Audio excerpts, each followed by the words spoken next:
Okay, lights on. Everybody ready? All right, meeting called to order. Wendy, you ready? Yep. Okay. This is the March 6, 2025 Borough Council meeting concerning the budget. This is the second night of budget hearings. At this time, I'd like to have the clerk read the statement of compliance. This meeting is being held in accordance with the Open Public Meetings Law, duly announced, advertised, and posted in the municipal building. The meeting will adjourn no later than 10 p.m. unless the majority of the council members that are present vote to extend the time. I'll rise for the Pledge of Allegiance. Councilman Pignatelli, would you lead the Pledge of Allegiance? Thank you. I pledge allegiance to the flag of the United States of America and to the republic for which it stands, one nation, under God, indivisible, with liberty and justice for all. Please remain standing for a moment of silence.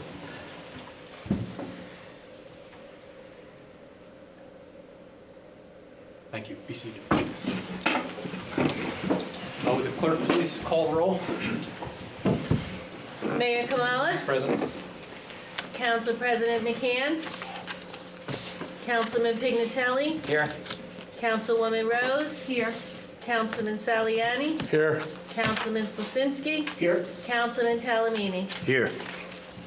The motion to excuse Councilman McCann. So moved. Second. Second. All in favor? Who did the first motion? You. All right, at this time, have a motion open to the public. Second. All in favor? Aye. Anybody from the public wish to address the governing body? No? Not seeing any. Motion to close? So moved. Have a Second. All in favor? Aye. All right, moving right into the business here. Our next presentation is going to be for the DPW budget. We've got our Superintendent Anthony Marcaselli.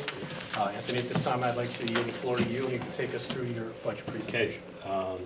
Thank you. Good evening, everyone. I just want to say with me is Assistant Superintendent Craig Oberheim. He's responsible for a lot of the road projects and is in charge of the vehicle maintenance facility. And I'm just going to start with a brief overview, department summary, and just give you some information about what Public Works is. We have 22, I want to call labor staff, and that includes myself, Craig, the other assistant superintendent, and the workforce right now. We have, and we're carrying one seasonal right now. That helps. He's there 40 hours a week, but is considered temporary part-time.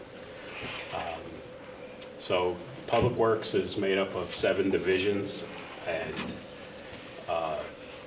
we have streets and roads, and I'll just go right into what streets and roads is exactly what it is. It's we try to just have pleasant drive, clean roadsides, and we're responsible for all the maintenance that occurs road and roadside. We also maintain some areas that are considered the entrances to town. They're state property, and the reason we're on there is because they have a maintenance program that they'll come out once, maybe twice a year. So the first thing you see driving into Oakland, people get off 287 or coming from Franklin Lakes. There's state property and some county property that we maintain.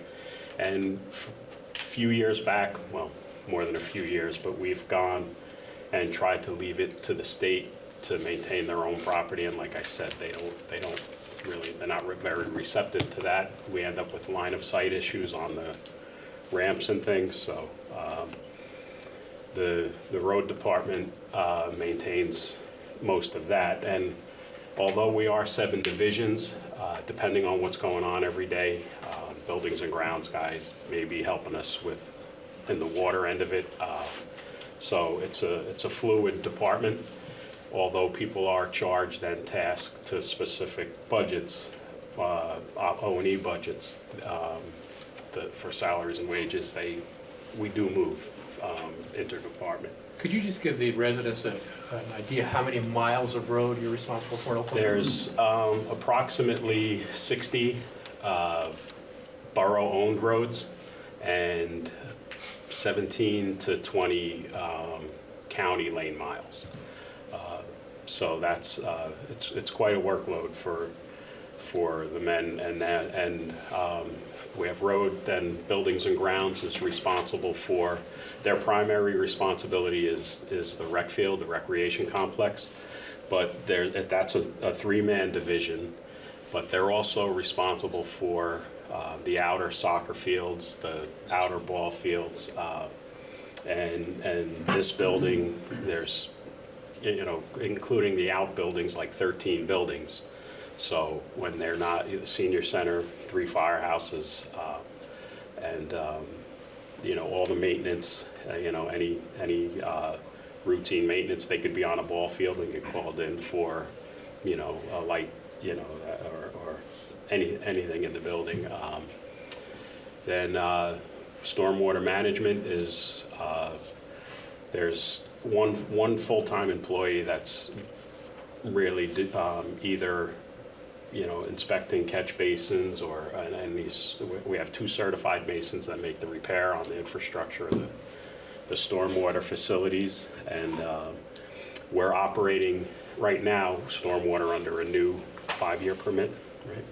5-year permit, and where the duties is we basically operate and maintain our own stormwater pollution prevention plan, and it's everything from cleaning basin tops to roadside swale repairs and cutting back the detention ponds and basins and things like that. Let's see. We operate our own water system in-house. It consists of 7 production wells, 6 storage tanks, approximately 700 miles of water main, 600 fire hydrants, thousands of line valves, and 5,000 homes. All of them have a curb stop and water service, most of them, and we're responsible for operating the water system, and that is a 24-hour-a-day, 7-day-a-week operation. Weekends, we have employees in checking pump levels, making sure everything, tank levels and pump rates and everything, make sure everything's where it's supposed to be. As far as wastewater goes, Borough just did an amazing project, and they decommissioned 3 antiquated wastewater treatment plants that were at the end of their useful life, and installed a pump system. There's 3 pump stations that replaced the old sewage system, the packaged treatment plants they call them, and the waste is sent to Northwest Bergen utility authorities and where it's processed. But so we installed these plants, and it doesn't mean that the operation of wastewater went away. That the wastewater is also a 7-day a week, 24/7 operation, 365 days a year. Weekend checks take between 3 and 4 hours.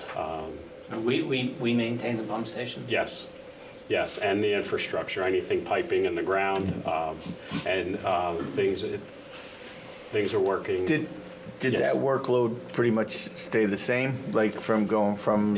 It changed. It actually, it's cleaner work. It's Right, nicer sure. work, Yeah. and it's a lot of, the system's new, so it's new to us as well. So the operation, it's state of the art. It's maintained. If there's an alarm, the operator will, if there's a higher alarm because a pump didn't kick on, it lets us know. Our operators will go out and, remedy the problem quite quickly. As far as that project's pretty much complete, but there's some capital items that we're going to do in the Skyview, in the Oakwood treatment area. We're waiting on some finishing details from Boswell, and in that one area we are going to do we smoke tested the the system and video tested the system and found some breached manholes where nothing's going out, but at road level, we have stormwater coming in. And that's not good, 'cause we don't Rainwater. want to pay. Right, everywhere, That's right, stormwater. we're paying for what we send to Northwest Bergen, so we have a project, like I said, we're ready to go out, and we're waiting on some finishing touches from Boswell, and we'll tighten up the collection system, and so everything, I'm thankful that was a great project and absolutely necessary, and Do the we've- installers have any type of warranty or guarantee for 6 months, a year, or whatever? Well, the project comes with a 2-year performance bond. There may be some individual system components that have longer warranties associated with them. Yeah. On the pumps. So if a stormwater, a catch cover is leaking, we wouldn't have to pay for that, right? now? Well, I think what Anthony is referring to is the collection system itself that was already Yeah. in place, not the No. transmission system that was put in as part of the right, project. yeah, it's, what it is the stormwater is infiltrating the waste, and it's just, it's something we have to capture because we're paying for it, and we can see it in our flows when it rains, where we have more You have no material idea coming in. where it's happening? Yeah, Now they do. yeah, we pin the locations down, and now Boswell's working on the final plans and spec to go out to bid to remedy the problem. Okay. Right, if you recall, a few years back, we undertook a similar project for the Skyview Highbrook part of the system. This is specific to the Oakwood, all the collection system that would go into, well, now what we call the Oakwood pump station. So that's in a nutshell, the wastewater, and solid waste is, we contract that service out, and we just recently had some meetings for shared services, and I don't For have... recycling though, right? Not for solid waste. The discussions we're having is for solid waste, the entire outsourced collection, so garbage and recycling. Oh, okay. Just so the public's clear, we're talking about garbage. Garbage, Right. right. Yeah, garbage and the recycling contract, and that's where you'll see within my budget the greatest increase. And it's contractual, so we're Rich is in touch with his counterparts in other areas, and they're going to try to put something together that may save us all money. Within the solid waste budget, there's a line for composting, and the Public Works operates the borough's compost facility. That's located on the top of Skyline Drive. All the yard waste, grass, leaves, and things that we collect from the borough buildings, along with anything the residents put curbside, is taken up to the borough compost facility, and it's processed there just from decomposition and aerating, and it takes, to turn the process over, about 1.5 years, and we turn the material into a, not topsoil because it's not screened, but it breaks it down and makes it manageable. Do we sell it or we have to pay that all the way? We haven't had to pay yet to get rid of it, and we move it around. We use some of it when we're working in different areas to that we excavate and in our parks, and so we try to use as much as the material as we can, and that's under a DEP permit, so we can only have like 1.5 years worth of material on site at a time, but it's been working out. We have a project that we're waiting on the contractor. Once the material goes through a 1.5 year process, then we bring in a tub grinder, and that piece of equipment really, it's $400,000 or $500,000, and it's a nightmare, so it really doesn't pay for us to own one. So we pay hourly once a year to have all the material. Once it decomposes to a reduced amount, we'll grind it once, sometimes twice a year, and we have our 2,000 '24, we usually do it around the holidays, and the contractor's real busy, he's a little behind, but that should be within the next couple weeks. We're going to process that material. In addition to those functions, we also provide labor and assistance for most of the borough's committees, for shade tree, where do we do the tree planting for a shade tree, and removal, anything that we could reach safely with our equipment. Some of the stuff, they have some money in the budget there for contracted services for trees that are too large or in an area where we can't easily get to them. And we're anything in the wires, our insurance doesn't let us touch. So we have to have money for that. We have a tree planting project coming up. The shade tree has, I believe, ordered or is about to order some trees, shade trees that you see throughout town, and we manage the arborist contract. And he's the specialist that can go out and identify trees, and we can go in and remove them, but without leaves, I'll be honest, I don't know an oak from a, I need the leaves on them. So we have that, and he reviews the permits and things like that. And within capital, I requested an irrigation system. It's going to be at either, I'm not sure if they settled on Skyview or Public Works. I'd like to keep it on our property, but an irrigation system to set up a tree farm, and maybe we can save some money on growing our own trees and things like that. Vehicle maintenance, I didn't touch on that yet.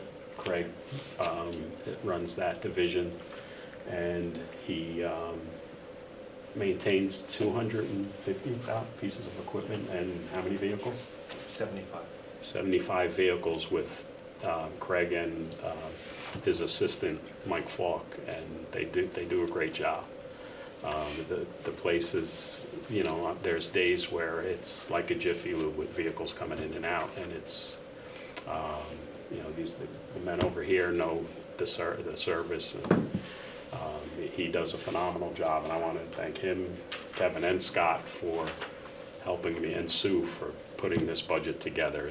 I'm sitting here and I'm talking about it, but these guys really helped out with most of it. Anthony, can you just touch on snow plowing? I mean, Yes. that's something Oakland really does a really good job Right. about. Yeah, the snow isn't just, when it snows, we hook up our trucks and get out there. Craig and Scott monitor the snow. I don't love it. It gives me anxiety, but he's a good guy to lean on. He makes sure the equipment is tested and retested before and after every storm. So we're monitoring. We get alerts on our phones. A week before it snows, if they can predict it accurately, that's when the wheels start to get in motion. Where the larger equipment, we're putting the spreaders back on, because our equipment that we use for snow is also daily equipment for the water department, road department. So storms are monitored closely. When we can, we brine. We make our own brine, and that has been terrific in saving us a lot of money on salt. And it is salt water, but to me, it's better for the environment. And we can get out there up to 48 hours before 48 hours before a storm. And if you guys, if you get questions on, why they, I try not to look at the social media, but they'll ask, questions like, why didn't they brine? Well, brine, although it's a salt water, it's made from salt and water, it's salt water, it does freeze. So if the temperature is below 27, 25 degrees, the road temperature, we can put brine down in it and it'll freeze. So there's some windows that have to line up perfectly, but for the most part, we brine before a storm, and what that has done, it prevents freezing. When traffic is driving over the snow. So we have three 900-gallon 900-gallon tanks on their salt/brine trucks, and we can brine everything in 8 hours. We can hit everything, and that Every road? includes Every road? Every road. That includes the schools, all our parking lots. So it takes about 8 hours to get the brine down, and if, let's say, it starts snowing, once we have brine down, that has knocked down sometimes 2 inches of snow, where historically we would have to go out and put down maybe, if it's bad enough, 100 ton of salt. And brine has cut down the salt use dramatically. And usually after brine, eventually roads start turning to slush. We'll go out there, 12 trucks, right? 12 salt trucks, 12, No, 10 salters. I was just checking. 10 salters. 10 salters will go out. We'll try to get a thin layer on the hills and school routes and higher elevations. And that usually takes 2.5 to 3 hours. And then the fun starts when we get over 2.5, 3 inches, we start to plow. And that is, like I said, we do the county roads, and county reimburses us for the salt that we use and our vehicle maintenance. It's an hourly rate, but it covers our maintenance on the vehicles, the fuel, the body in the vehicle. And And probably most importantly, it provides the level of service that we want to provide to our residents. I can't tell you how many times here over the years I've heard people tell me that they know when they're in Oakland, if they're driving on Franklin Ave, if they're driving on Route 202. And that's really a credit to our DPW, because we are the ones out there salting and plowing the county roads here. Richard, before you move on, excuse me, Anthony, I know we build up a trust in the event that there's an unusual amount of snow. Can you touch on that a little bit? Sure. Just so the residents know. Sure. So with state permits, and we probably set up 15 years ago or so, it originally started out being called the Snowstorm Reserve. That was expanded via state legislation after Irene and Sandy to a storm response reserve. So if we had flooding, we could also tap this fund for recovery efforts and response efforts. But principally there, it is used, basically the mechanism is so that you can even out your year-to-year operation funding for snow removal. Any unused balances get swept into that reserve account, and it provides a pool of money if you have a very bad winter, a 2-foot snowstorm, and your expenses are really through the roof. You have money there set aside to be able to handle that. And that's worked very, very well for us over the years, to the extent that we've purchased a vehicle or two. Anthony and Craig had come up with an idea to actually, basically refurbed to dump trucks, salt units that saved a considerable amount of money overall. And we, prudently used that money rather than needing to, budget it through capital. Because if we It's worked very well for us. and correct me if I'm wrong, if we did overexpend and we did not have that fund, that money, whatever it is, $50,000, gets automatically put into your next year's budget right off the top, right at the start. If the budget overall has an over expenditure, Yes. that would have to be captured in the subsequent year's budget. But Yeah. this fund helps us to avoid that, Correct. which is great. Yeah. Thank you. Good. I just wanted to touch on, goals, and this is something that goes without saying. We just try to provide cost-effective and an outstanding level of service to our residents. And priorities, I'd have to say right now is I love the focus that this council has given on the downtown area. You know, we've walked with engineers, Rich, Mayor Kamala, and Craig. We've been out there numerous times, just walking on the downtown area, and every time we go through, you know, we can see something different. And it could be something as simple as redundant traffic signs, unnecessary traffic signs, and you know, the new park in Bush Plaza looks great, and you know, people seem to really enjoy the new look, and the whole department is really excited about you know, what it's turning into. Small projects become big, and it's really, you know, it's things, you know, I'll drive through and notice, and you know, some people maybe aren't looking at it the same way, but these little changes and you know, these smaller maintenance areas, that although they're more maintenance, it's really changing how things look, and the future down there looks. I mean, this could be something. You know, you guys can continue to grow this, and it'll be really something. But understand, we've done a lot of work already this year. You know, as soon as this year started, and just in signs, you know, street signs. I have budget that was historically for street signs like Rutgers, and I've used up since January most of my stock, and that's purchased through police. The traffic signs, the one-way, the stop signs, speed limits. We've gone through and changed quite a bit, cleaned what we could, and I still have a list as long as my arm.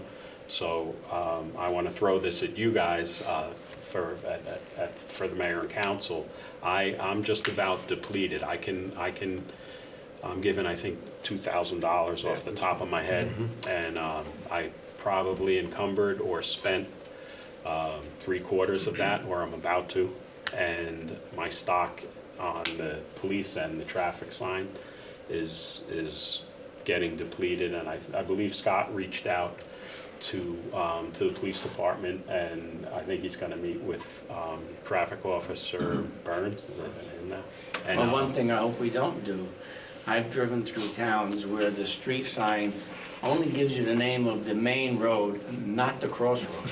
Yeah. And that burns the heck out of me. What the hell I am? What's the name of this street? We lose a lot of the. Do we do that? No. No. No. Please don't. Our problem areas are the college streets, and you know, I guess someone goes to Rutgers, they want Still to Rutgers, hang it. Yeah. But yeah, we reached out to police, and collectively we're going to go over our inventory and hopefully put together a more aggressive program. But that will require a little more money. But I think it brightens things up, and it's not a whole lot of money, but it's money well spent. And we've also been working with our partners at the state and the county, on the county roads, and the state replacing those 287 signs. So Right. you know, we're working with all 3 jurisdictions, trying to really clean this up. The cluttered areas where you get off of 287, and we've made some changes and made kind of a sign board and put the signs on them with decorative caps that match the Welcome to Oakland signs that we recently installed. So, you know, that's another project that these guys were, they enjoyed doing it because it's, you know, you change the speed limit sign, and you're changing the speed limit sign, but things. Anthony, I have a quick question for you. Sure. I know you want to get done so that everyone else can go. Last year, we went to the shared services agreement with Bloomingdale, right? It's not in the Yes. budget this year. So from your end, complaints are going to come to you. How's it working with Bloomingdale Shared Service for street sweeping?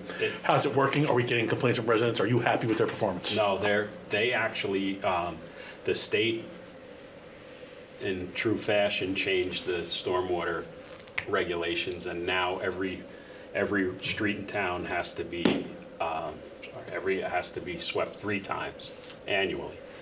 And the contract that we had stated 2 times, but we were doing Certain other roads.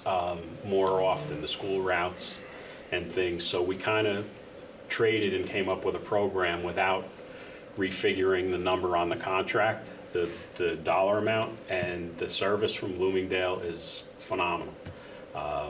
And, you know, if the baseball parade's coming through and they're not scheduled to sweep, I call them, and in 10 minutes they'll come through. If we have, broken glass from a trash truck or something, they'll come through and say, hey, forget about this one, can you go over here? And it's never a problem. And the level of service is terrific. So that was So you view that as a win. yeah, absolutely. Thank you. And if you weren't glued to your TV watching last night's presentation, the library and senior center both thank you for your service. Oh, So great. you figure you should know that. Thank you. Appreciate it.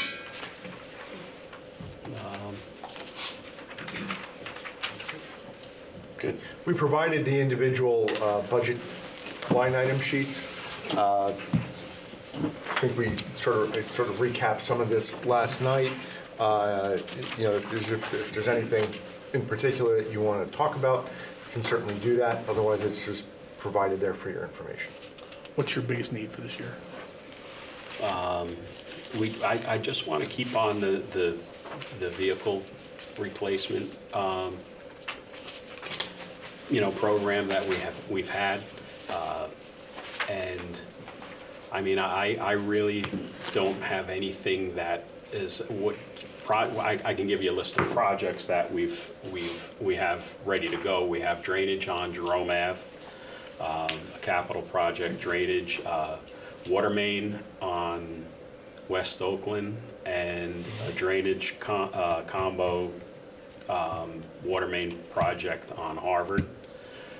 So we have our road, a great road program every year. PSC&G unfortunately has come through, and we get, and well, they'll come through, and they ask for our forecasted roads 5 years in advance, and sometimes they'll come in, but what they will do, they'll a road that they tore up, if it was resurfaced within the 5-year moratorium, they're going to repave it curb to curb, and anything where they did any main work, it's from the center line to curb on the side that their main's on. They're usually opposite water, but we have some great projects. Stormwater, we have some drainage issue failures that we're working on, plus some proactive things that before they become a problem and before we redo the road, we're going to move into some of those. Some roof work on actually this building. We're working on plans for that. Borough Hall, hopefully Company 2 in 2025. And Water Quality Accountability Act, we have to keep current on. We can't have a water main in the system that's over 75 years old, I believe. So, and it's good to get the old pipe out that's prone to leaks and things like that. So we have, there's a lot of projects happening, and it's going to be a busy year, but it's good stuff. It's good. Rich, could you touch on the increase in the permanent full-time? Sure. As we talked about last 100,000. Right, so as we talked about last night, the budget includes a COLA for everybody. Oh, okay. Okay, that's certainly not that whole increase. No. If you go back to the summary sheet from last night from the main presentation, you're going to see reductions in almost every other DPW salary and wage budget. It was really just reallocating staff amongst the divisions, we kind of took a fresh look at, all right, who should be allocated to buildings and grounds, who should be allocated to solid waste, stormwater, and whatnot. So really, it was sort of shifting people over a little bit in the allocation to stormwater. I'm sorry, to streets and roads. So you're seeing a relatively large increase there, but you're seeing decreases pretty much across the board in the other DPW salary and wage budgets. Yeah, we took a harder look at where these people are actually working and spending their time and trying to charge them accordingly. Like I said, it's a fluid department. People and moved around. Yeah, so, but it's we're trying to capture it every year the best we can. Didn't we revisit our road opening permit? Yes. We did. Why don't we expand on that a little bit, and if this is from lessons learned going Yeah, forward? we've added some things, and it's for some of the other utilities, where one specific utility had a blanket road opening permit that, and what the permit fees are, it basically if a contractor, anyone who digs in the road or, in any of our paved surfaces, we have them fill out a permit. And the permit costs should cover if they do a, less than perfect job on the resurfacing or the repair. It should give me enough money to go in and fix that in-house.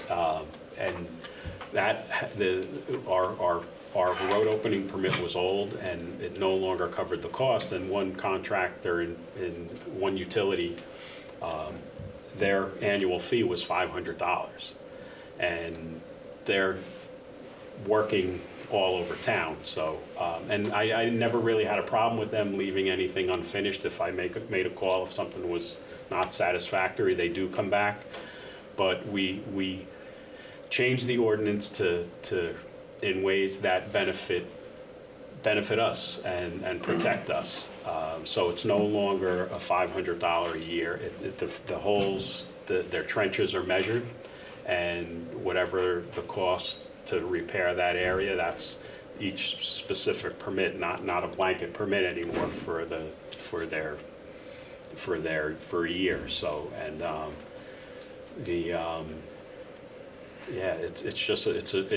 it took some refiguring. We looked at what other towns were doing and kind of plucked what the county was doing and created one that suits us. And it's that. So we just started that using that in January, and it's already, now when they come in, they're gonna go. And they instead of I mentioned public service. If they make a trench, they're responsible from the center line, and their cut now, it's total restoration moving forward of the roadway, so. Yeah, that was important, I mean, because Yeah. with all the public service work, we wanted to capture that so that if they're gonna, instead of just paving half the road, we want to make them responsible Right. for the entire road. Yeah. And also, we had a bumper crop of paving last year between the county on 202 and Breakneck, public service fixing their trenches down in these areas. And just so the residents know, we're currently getting ready to meet with public service in the next several Yeah. weeks Yeah. to fix the roads that were just recently done, so. Right, We've done a lot of paving. Yeah, and we just opened we're about to take a final look at Boswell's paperwork on our 2025 program, and we have another pretty aggressive program this year, so it's great. It's starting to. The roads are looking good. Yeah, definitely. And then just, what's the difference between a street and a road? You know what?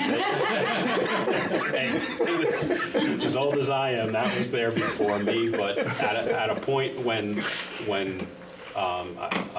like during development, once it, there's roads that aren't fully dedicated because the construction's not done for a new development, things like that. So it's. David, right? What he said.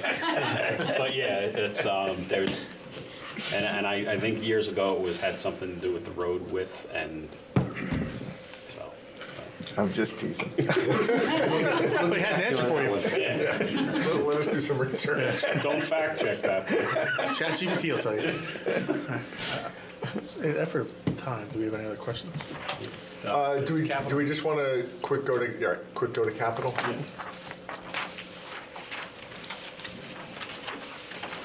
And if I can start, DPW equipment, and Anthony alluded to this, pickup trucks, 2 replacements. That's usually kind of normal, one or 2 depending. The tire balancing machine. Tire machine and balancer. Craig, you want to talk about that at all?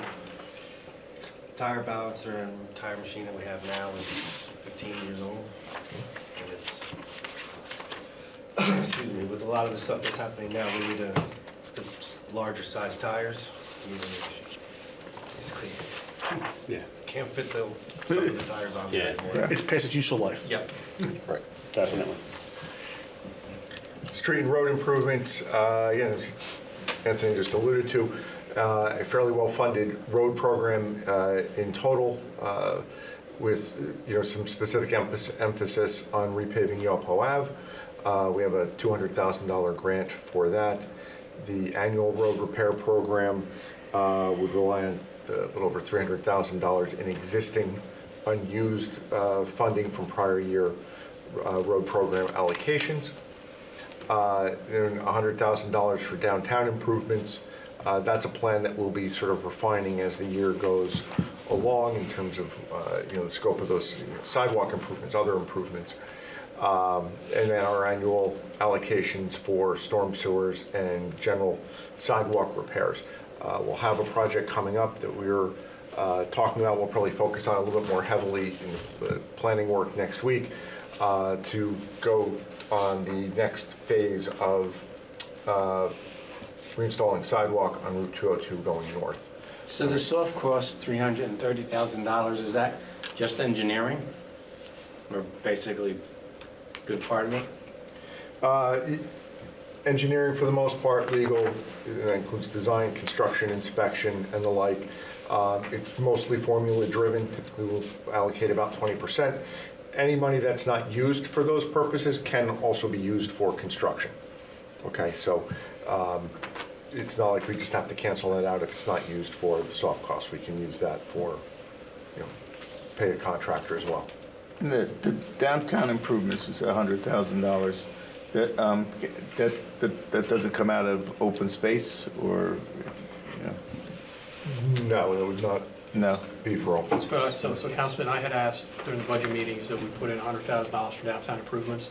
As obviously we're getting this downtown project moving, so I wanted to have some capital in there so that we continue pulling off the park. Okay.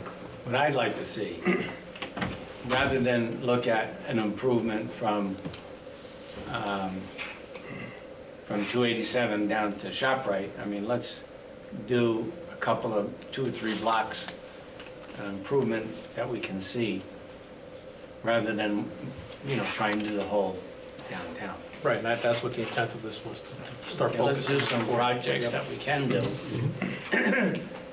Right, and That there's the some people engineering can realize challenges. seeing it, rather than just say, no, it's $100,000, yeah, for what? Right, and we've talked as well about speaking with adjacent property owners about taking on a portion of that work in front of their particular properties as well. I think this, kind of extending down from the park, you have the building right there with Enterprise, then you have the Borough parking lot, right? So that's sort of an easy lift to redo the street frontage there in front of our parking lot.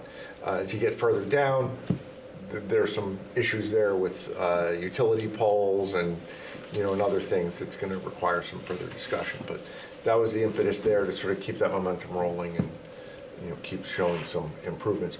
Russell, to your point regarding open space funding, we did use some of the open space trust money as the match funding for the Bush Plaza Park. Okay.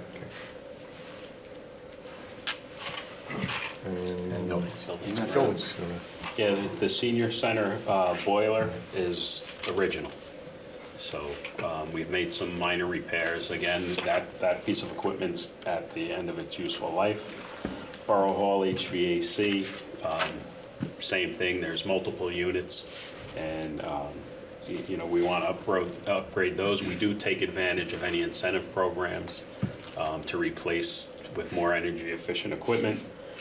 We do that when we can. Company 2 roof, I mentioned before, that's probably original from their addition and part of it even before that. Before it creates an interior problem, we like to capture that. Senior center, the partition divider, that's for the main room, so they can have two classes or whatnot at the same time without disturbing each other. They have one now, don't they? There's there isn't one there now? It's There not, is for the yeah, hallway. it's for the hallway, but that's it. It doesn't divide the room. The big room. I thought I saw, No. no? Not yet. And these are all being funded through our fund balance? Fund balance, the capital improvement funding, and the allocation that we're putting in this year's budget to go to the capital fund. So we are paying cash, pay as we go for all of this year's capital project, no new debt. Yay. Great. And the last item, the irrigation, I spoke about the tree farm. Try to, do some green things and grow some of our own trees and get them out on the streets.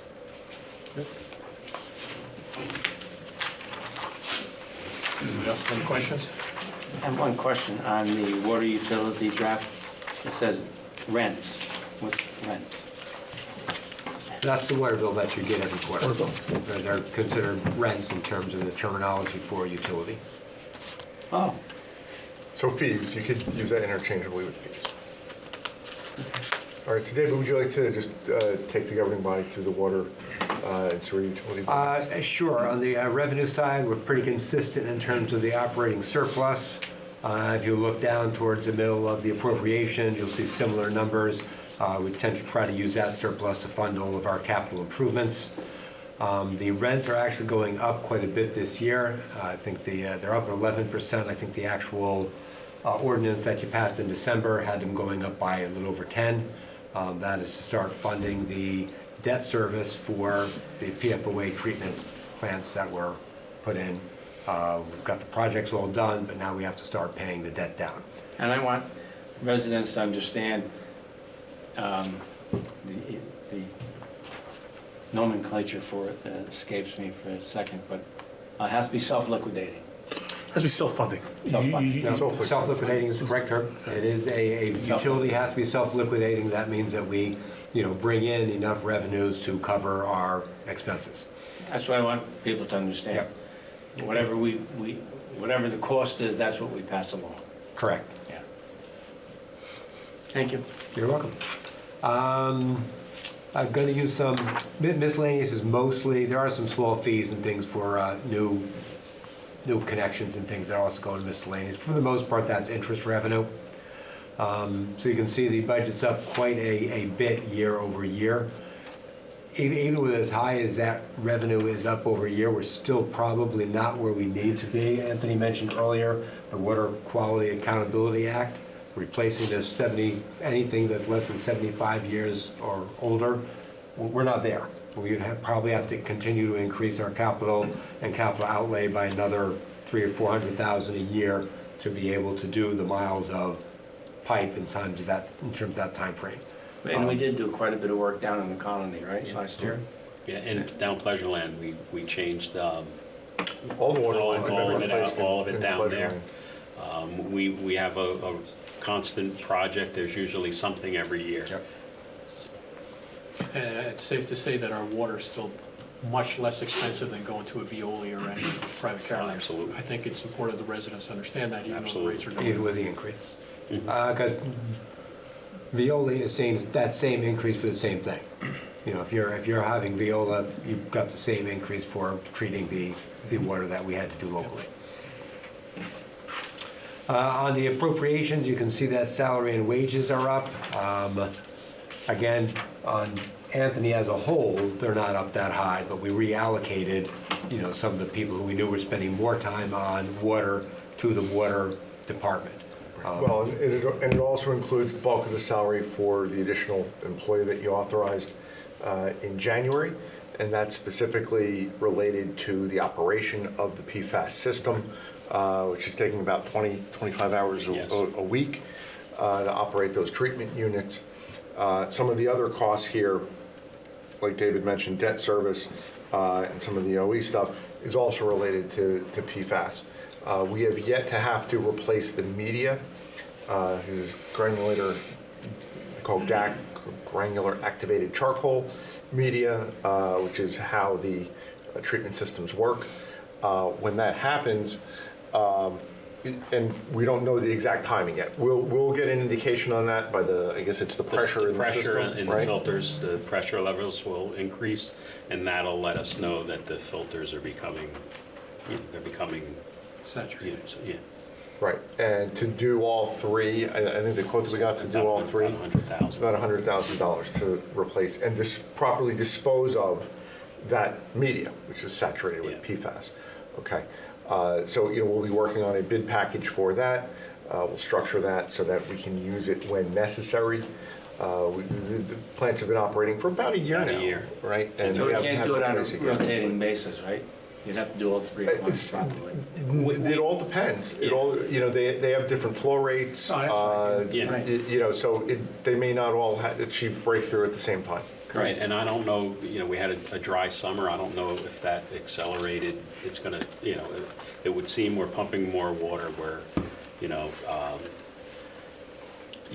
so it depends, it's like flow-based, and we've been operating the systems for a year and hadn't had to do it yet, but we did, it will happen in 2025, so we're preparing, and we got those numbers, and, we're gonna just try to work it and alternate pumps and things and try to, if there's a way to extend it as much as we can.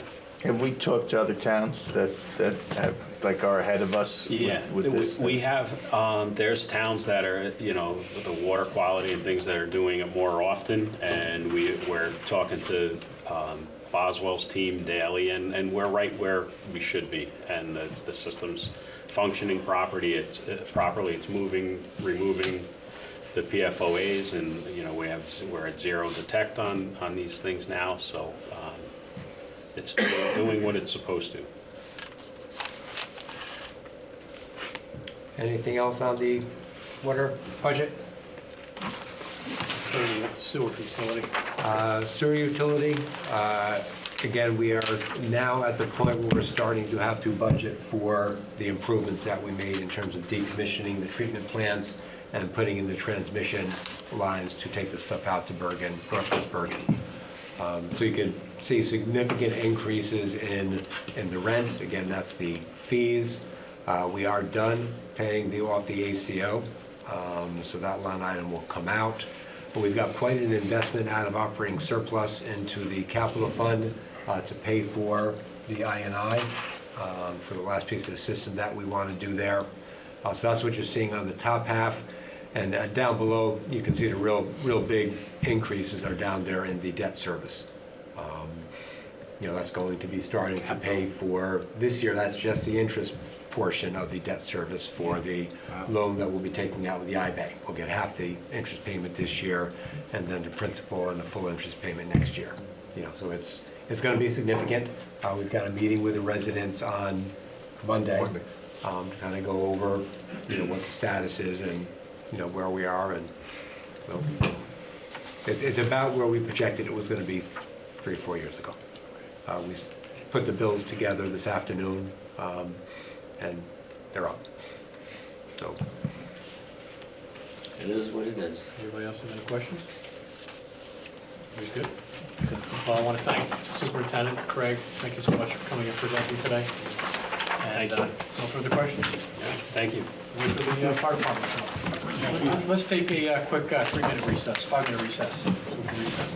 Okay. Thank you. Thanks. Thanks, Dave. Yep. Craig.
They used all your time, so they used all your time.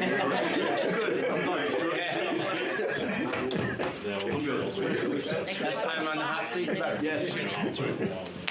have brought the box to you. I thought about I it. didn't think to bring it, I'm sorry. 5 new trucks, you're good. Next. Great job, thanks so much. Thank you. I can't read that. It's an eye chart. We need a live version. Neighbor, you got it? Thank you. Oh, good, wait. Rich step out? Let me turn this on and Let me get started. Go. Okay. All right, guys, under control, you ready? All right, we're going to call the meeting back in order. At this time, we've got members of the fire department. Chief Incravalle, you want to introduce your team, and we'll jump right into it. Yeah, I'm Chief Vincent Carvalho. First year as a fire chief. This is my assistant chief, Don Johnson. He's been an assistant for 4 years. Also, I have Chris Hoitzma, first year as an assistant chief. Also, an ex-chief from Fairlawn Fire Department.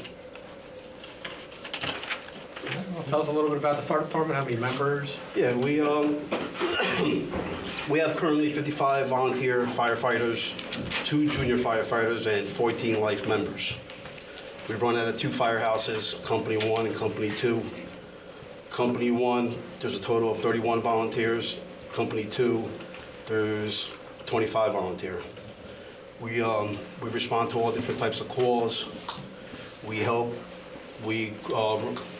volunteer, respond to all different types of calls, structure fires, car fires, brush fires, accidents, lost hikers, mutual aid to other towns. We also work with conjunction with the police department, DPW, OEM, first aid squad. You know, we assist them in storms, lift assist. We're available 24/7, of course. January 1st through December 31st of last year, we ran a total of 432 calls. That's 3,340 man hours. Volunteer man hours. Volunteer. Correct.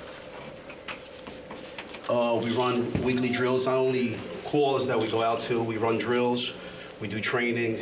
Last year we had 33 drills. We attended the academy, the fire academy, 55 times. We also provide education to the town. What do we do? Safety Town, National Fire Prevention Week in October, fire prevention. During fire prevention, we go out to the towns. A couple of guys get together and we visit all the private schools, the public schools, educate the kids all about fire. We also participate in the Junior Police Academy Week that the police department holds.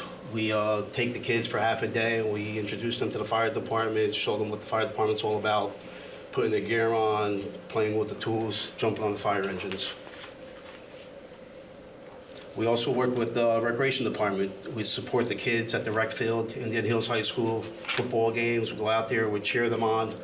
We support everybody. During the holiday season, we also bring Santa around. Santa comes to Oakland, we put him on a fire engine, and we drive him around town. It also goes in conjunction with the Toys for Tots program. That's true, Toys for Tots. You want to touch on that a little bit, Toys for Tots? Don, or you made him up with that already? Toys for Tots was, I don't know who, Mark, I forget his name, but. Mark we, Fox. What is it? Mark Fox. Yes. So we've worked with Mark Fox over the past few years to assist, I guess, in the storage of all the toys prior to the day of the pickup. We've actually done runs to go pick up the toys from the various schools and locations. And then we've also helped, once they sort and package all the boxes and so on down by Company 1 in the back firehouse, we assist in bringing them to the train stop, which is right by Bush Plaza there. So it's been working out really well. It's one of the bigger stops they have on there that day. Kudos to Oakland residents for bringing Yeah. the toys there that they bring. I mean, I forget the number, amazing. 3,000 or? I think it's 4,000 toys last year. I think it 4,000? was the biggest stop. Yeah. I think, yeah, And- I was and- saying that, yeah. And they don't stop in every town. They stop in towns like us that, you know, participate the most. So kudos to the fire department, and public events helps with it too, I think, and the residents. Thank you all. Hey, Chief, Just if a resident wanted to get involved and become a volunteer in the fire department, how would they go about doing that? Just talk a little about the training involved and what it takes to become a firefighter. Well, you have to go, to become a firefighter, you have to go up to the academy, you got to train. Well, how do you first, if somebody I'm wants to get sorry. involved? Yes, yeah, if you want to get involved, you come down on Monday nights. We're at the firehouse every Monday night, or you could shoot me an email. Email is firechief@oakland-nj.org to get involved. We're always looking for members. Volunteering is hard. I mean, it's a lot of hours. We do put a lot of hours in. You come down, fill out an application, you get fingerprinted, you get a physical, everything passes, you go up to the academy up in Mawa, and you spend 3 months up there, 2 nights a week, taking all different courses up there. You got to take a test and you become a firefighter. Monday nights, every Monday night we drill. I'll give you some numbers. Last year we drilled 33 times. That's 1,816 man hours, volunteer hours. We went up to the academy 30 times. That's with 632 hours. We ran 287 calls during the day last year, 2,200 hours. At night, we ran 124 calls, 1,200 hours. In total, we participated in 624 events, 7,760 volunteer hours. So it's not only about firefighting, fighting fires. We help the community a lot. We do stuff. We train and we drill. We help other towns, mutual aid. Thank you.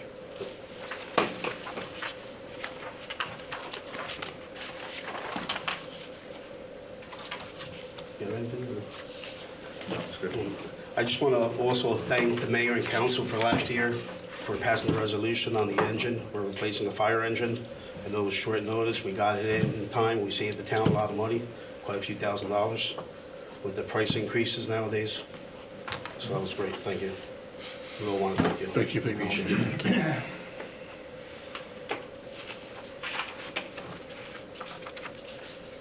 Okay, so next couple of slides are just the budget detail on salaries and wages and OE for the fire department. Even though it's all volunteer, there is some expenditures there that fall under and must be categorized as salaries and wages. Those are the officer stipends and the clothing allowance, which is a point-based system. Maybe you guys want to talk very briefly about that and what the officers or what the volunteers must do to qualify for that. Well, we have a point qualification, so every time you go to an event, we give 2 points per hour. And it's 140 points per year that you have to meet to make your clothing allowance. And your LoSAP, we also get LoSAP. And that's separate, Don. That Yeah, separate. is separate. That's not another, separate. yeah. Right. And the fire calls, how many fire calls you make, you have to meet your percentage of fire calls per year, and you have to make percentage drills also. Okay. And overall, there's a $5,000 decrease in that overall salary and wage budget. Operating? Operating is up about a little over $7,000. And if you look at the specific line items, it's equipment. Vehicle maintenance, equipment testing, and maybe you guys can just delve into that a little bit. I mean, vehicles are getting older, equipment's getting older, and need to be maintained, need to be tested. Of course, everybody knows cost of living has gone up, everything is just going up. I mean, it's not about it. Cost of eggs is up. Price, you Yeah. could talk about the filters and, every piece of the fire apparatus is getting more and more expensive. With the outside vendor, their hourly rates are expensive, so it's the cost of repairs, you say fire truck on it and the cost of a repair goes up probably, a lot more than what you'd see for your regular car, so. But it's everything, the ladders have to get tested every year, the hose that's on your apparatus, to make sure that it's ready to do the job it's supposed to. Right, even the air pack's got to be tested every year. The air system's got to be tested. Pumps. Yeah, pumps, Pumps. hose, yeah. Pumps, hose, ladders, ground ladders, everything. Yeah, they come out, they pull all the hoses out off the fire engines and test them, put water in it, make sure there's no leaks or anything, and that's an all-day affair. They usually come up with at least 10 guys, and they test all our hoses. And then if something fails, that's something that would have to be replaced. Capital?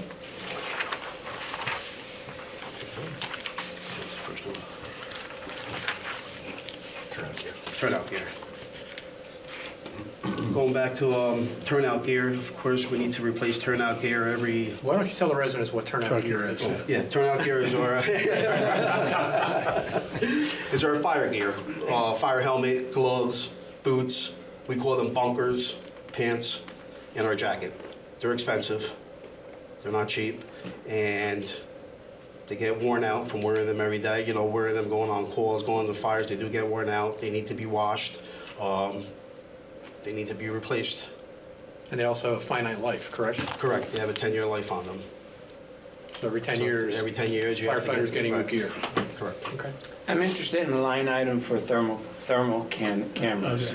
Is that a replacement or is that a, I know we have two.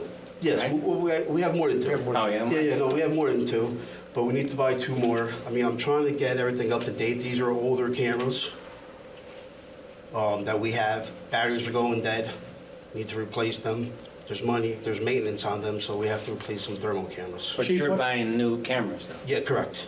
We're also making them more, where they're all the same brand, same manufacturer. How many do you have? Right now, we have a total of 6. And that's two per equipment, or? Yes, pretty much 2 per equipment, but then you also want to have, the chiefs should have their own, more than crews going into a fire, thermal imaging camera, you go into a fire, completely black, you have your camera, you can see the shadow, it traces heat. So this is equipment that does get used on a regular basis? Or- Correct, correct. We go into a house, the resident smells something behind the wall, you can put the camera against the wall, point it to the wall, and you can see if there's any heat behind the wall. We can use it for lost hikers because it traces heat. You're in the woods, you can see if somebody was in the area. I didn't know that. what's the average lifespan of the equipment? Excuse me? Average lifespan?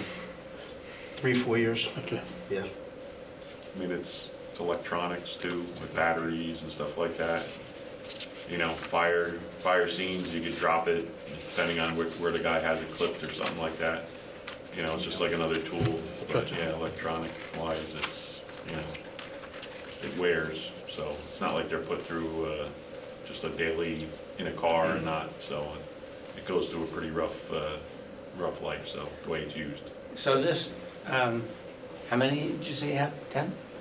6. 6, I mean, 10 years, right? 6, $10,000, right? So is it 2 are going out and 2 are coming in, or are you adding this? I want to add, we're adding, we need to add some more. Well, and then we're gonna get rid of replace the the old older ones. Right. units. So you are replacing? Yeah, we're going to replace them. The older units, we're going to keep them in reserve, keep them just in case one goes out. We're going to replace them. Okay. Which are not going to be good because they're black and white also. The images on them are poor. We need batteries. Okay. They're on their way out. Have they gotten cheaper or have they gotten more expensive? In all actuality, they've gotten a lot cheaper. Yeah. I remember back in the day when they first came out, it was probably close to $25,000 for one camera. Right. And the technology, it was this big, bulky, cumbersome thing. Yeah. And now they've gotten to the point where you can get small handheld ones, different sizes and stuff like that, but they're definitely a lot cheaper than what they used to be. What's extraction equipment? That's a rescue tool. It's a cutter, electric cutter, battery operated cutter. What would you use that for, just so the residents understand? MVA, motor vehicle accident. If you need to lift something, somebody's pinned on their car, you need to lift the car, you can use that also. For Jaws execution. of life. Jaws of life, correct, yes. And this is battery operated, which is nice. You don't have the cord, you don't have to bring the cord. You go down an embankment, you don't need the cord, you don't have to pull the cord. You just gotta make sure you Just plug it in grab- after use. Exactly.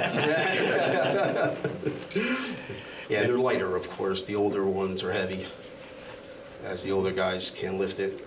But I was told a couple of years ago, the danger that firefighters face with electric vehicles, that they could explode, or you gotta do it just right. And I remember when we got the, I don't know if you call it the utility truck, where you can go online to the manufacturer of the vehicle and get a schematic to know how to take everything apart so you don't have that explosion. Right. Yeah, we have a software that does that. We have iPads in the chief's vehicles, and we have a software that we go on, and we plug in the VIN number, the type of the vehicle, or the license plate, and it'll tell us what kind of car it is, where to cut, where not to cut, if it's electric, where the battery's located, if it's in the hood, underneath, stuff that you have to be careful with when you're doing electrification. You don't want to Yeah, put so it's battery- not just not house fires or building fires, even on accidents. If it's an electric vehicle, you really could put your men in jeopardy. It's very, very, very, very dangerous. Absolutely. Hey, Chief, can you just talk a little bit about the training that the fire department went through that Tesla provided to us? Yes, so we set up a training with Tesla. They zoomed in. It was a two-night course, and they explained to us all different batteries that the Teslas hold, where the locations of the batteries are. The problem with Tesla is that you don't know which Tesla it is because the models, there's no emblems on them. Back then, I don't know if the new ones have emblems on them or what model it is. Of course, before you start cutting, you gotta know what you're cutting. Including firefighting The techniques. firefightings, there's still an issue going on. There's still, I shouldn't say an issue. If a Tesla catches on fire, you could put a lot of water on it, it could reignite. It could burn for a couple of days. That's a problem that we're all facing right now with electric vehicles. Not just Tesla, that's pretty much It's all all. the Right, yeah, that's true. They're actually making things where there's containment units, even junkyards are buying them, where they're actually putting them in like either pits and leaving them there, because it could be a couple days, even a week later, where the batteries could start up again, so. Yeah, Tesla car's the ugliest thing I've ever. Easy, Councilman, this is a budget meeting. Talk about one of those nice Tesla dump trucks, or the dumpster truck. Yeah, the dumpster truck, yes. Yeah, That's what I call it. I agree with you 100%. Ugly. Mr. Coons, could you just now talk a little bit about the fire truck partial funding? And Sure. why we have that program and why it allows us to buy equipment without bonding? Sure. So a number of years ago, probably more than a number, but I don't have an exact date for you. Probably coming off the heels of buying an apparatus, we decided, you know what, let's try to get ahead of this and start to do pay-as-you-go financing for the purchase of fire apparatus. Because, you know, even though each one stands alone, it is essentially over a 25, 30-year time trend, it is a completely recurring expense, right, to keep up that stock. So the same way that we endeavor to not incur debt for replacing other, you know, other pieces of equipment, dump trucks, police cars, and the like. And given the fact that, you know, these things have such a long lifespan, we don't need them every year, figured, well, let's just reserve funding every year, just to, you know, put a consistent level of funding, build it into the capital plan. And we've been very successful in doing that. We use that to purchase a ladder truck for close to 2 million, was that 1.2? 2.3, I think it was, right? No, it was 1. 2.3 or a little bit more. It was 1.3, yeah. Now it's No, over $2 million. 1.2. 1.2. That was the 1.2. Now they're over $2 million. But I think it was $1.2 million. And we replaced the chief's vehicle with that. And we almost reached full funding for the one that we replaced in December. Just needed a little bit of supplemental funding to avoid a large price increase, which sort of gets to the state of the industry where there's been a lot of consolidation amongst manufacturers. Prices have increased.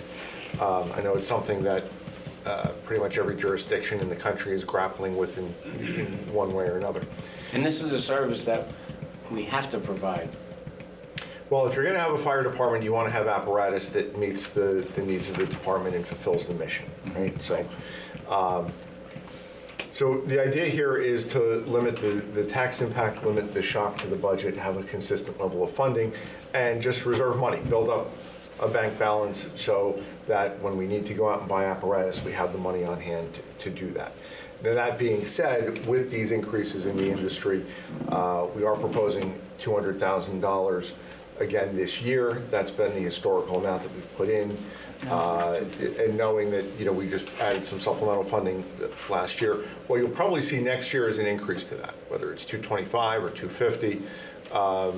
We're going to take a look at the replacement schedule, try to put some cost analysis to that, some cost projections, and come up with a revised amount that we need going forward. Anybody else have any questions? No questions? I want to thank all the chiefs for attending this hearing today. Thank you so much. I think it was enlightening for the community and really shows the service that you provide. So thank And you. thank you for. And we appreciate what you do. Thank you, guys. Truly appreciate everything you do for the town. Thank you. Thank you. All right, next. Word.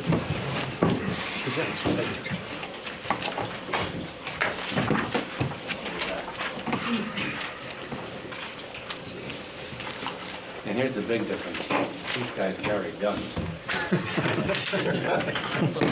We should have made you empty the clip before you came in. Keep talking, Beth, right after while we're here. What's that? You're in the spotlight. Oh, the camera will be on. What's that? Camera will be on. All right, so we're joined with members of the police department. We have Acting Chief Keenan. You want to introduce your team here? Sure. Well, just for those of you that may not know me, my name is Tim Keenan. I'm in my 24th year here at the police department. January 1st, I was named OIC upon the retirement of Chief Sanzeri. I'll get into a little bit more. We're a young police department. Last year, we had 5 retirements. Only one of those was a patrol officer. The rest were 2 sergeants, a lieutenant, and a chief. So all of those spots have been backfilled. This is Acting Lieutenant Stephen Brock, who has been in his position all of 10 days, maybe? Give or take. So just like Chief Sanzeri did with me, brought me to these meetings in the past just so I could start learning the process. Here's Steve. He gets to enjoy a nice evening with you guys tonight. So, I'll talk. You guys know me.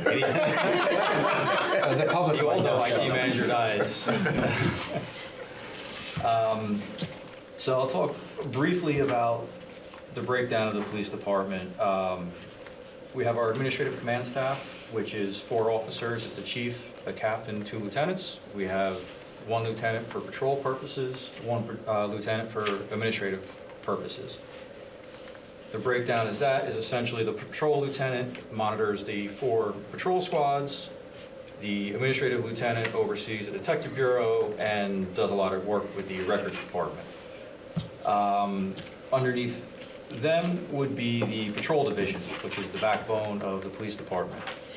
Currently, not including the trainees we have in the academy and the 2 trainees that are currently going through the FTO program, we have 14 officers assigned to the patrol division.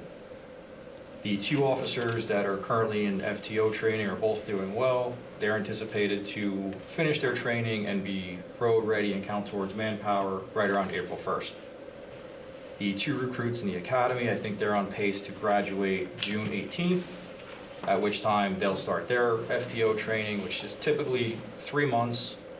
So figure around mid-September to October 1st, they'll be road ready and count towards manpower. We also have the detective bureau.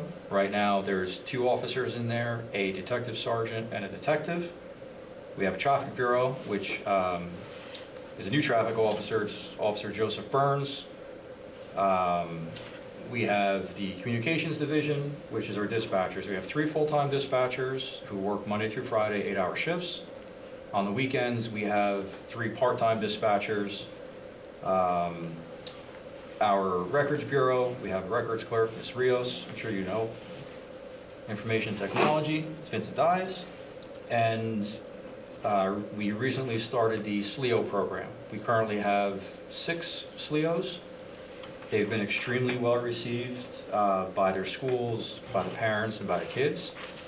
We have 1 at each of the Oakland elementary schools, Valley Middle School, and this is the first year we have 1 up at the high school. So we have a total of 25 in the department?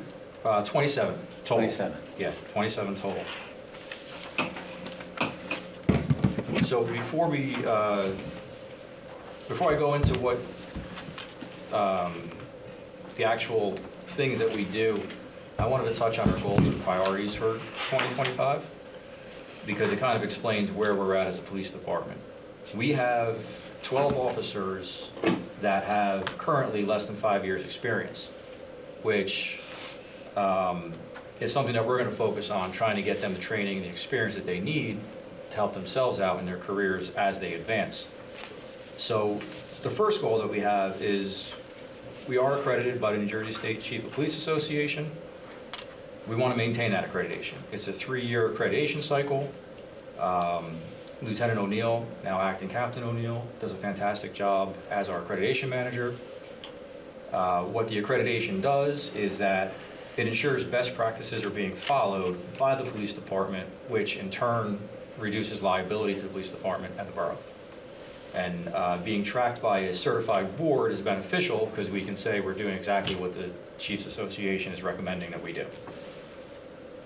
The second goal is that I want to improve the communication with the residents of Oakland. We have the social media accounts. I want to have the department be more active in posting police blotters so that the public knows what we're doing. Obviously, we can't post everything that we do. Some of it wouldn't be appropriate, but this way the members of the public can actually see what the police department is doing as far as significant arrests that are being made or public notices, such as the age-old one of lock your car at night and bring your keys inside. Little PSA, almost every single vehicle burglary is an unlocked car. They hit the door handles. If it opens, they rummage through, take whatever they can, and they leave. If it's locked, they move on to the next one. So that's why it's in every, I think, OCC newsletter. And yes, it's a good one. And then the last goal is really, we want to commit to investing in training and development of the younger officers. Because not only do we have a large group of younger officers in the department, we have newer supervisors as well. And this goes back to over 25 years ago when the borough hired in clumps. All those officers, a couple of them stayed a little late, a couple of them left on time, and it caused a vacuum up towards the command staff. So we want to make sure that even these younger supervisors now are going to be well prepared for when they're in the administrative roles.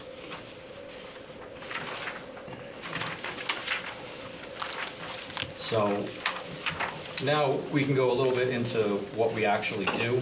I'm not going to read every bullet point. I know you guys, this is night number 2 for you guys. I don't think you want to read every single bullet point. So what are the main things that we do? Obviously, we enforce the criminal law and motor vehicle law. Now, last year in 2024, the officers conducted just over 4,000 motor vehicle stops within the borough of Oakland. That resulted in 4,239 summonses being issued. And from that, and also from responding to calls, we had 70 arrests for the year. Those numbers are about average. They're a little bit less than the previous years. That's attributed to the 5 retirements through last year and training the new officers and being lower on manpower as we work our way back up. Thankfully, a couple years ago, we sat down with the governing body, we mapped out their future retirements, and we were able to hire proactively. However, there's still about a 9-month gap from when you hire someone and send them to the academy before they're actually road ready and counting towards manpower.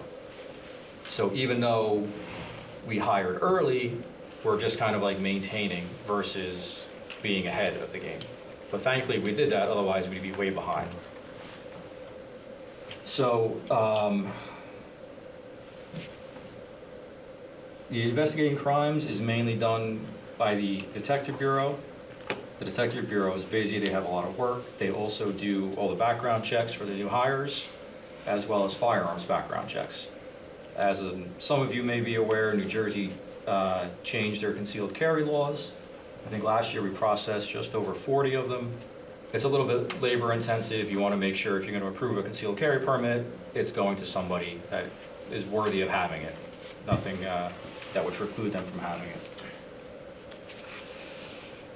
So we also, I had mentioned the Class 3 SLEOs and the schools. Last year we conducted 750 school checks. Chief Sinzeri and I discussed it, and even though we have the SLEOs in the schools, we still think it's important to maintain the police presence, so we still have officers walk through the schools on a daily basis whenever school's in session. We do them at random times throughout the day, just so there's no pattern to it, but the students like it, the staff likes it, so we're going to keep doing that. Also, the Class 3 officers, we haven't heard anything negative about the program since its inception.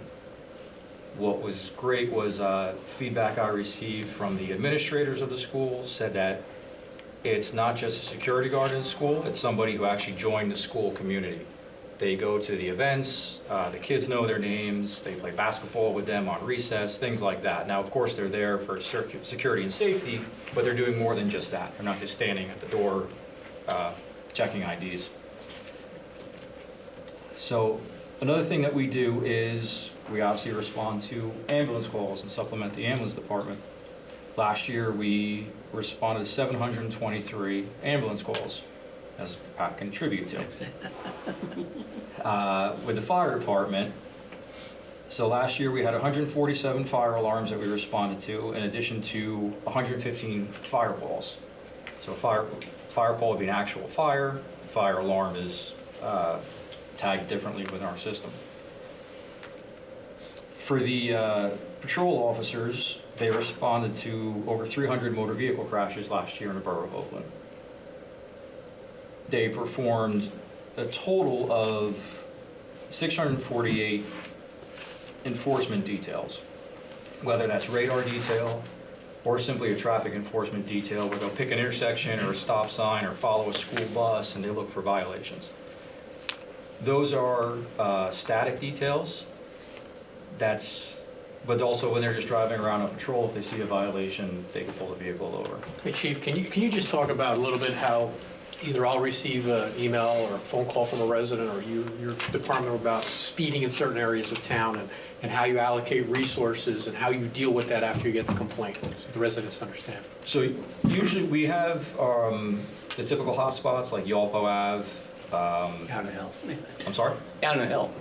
Down the hill, right. The school zones that most of our traffic details, we also log where they are. So most of them are at school zones, high volume areas.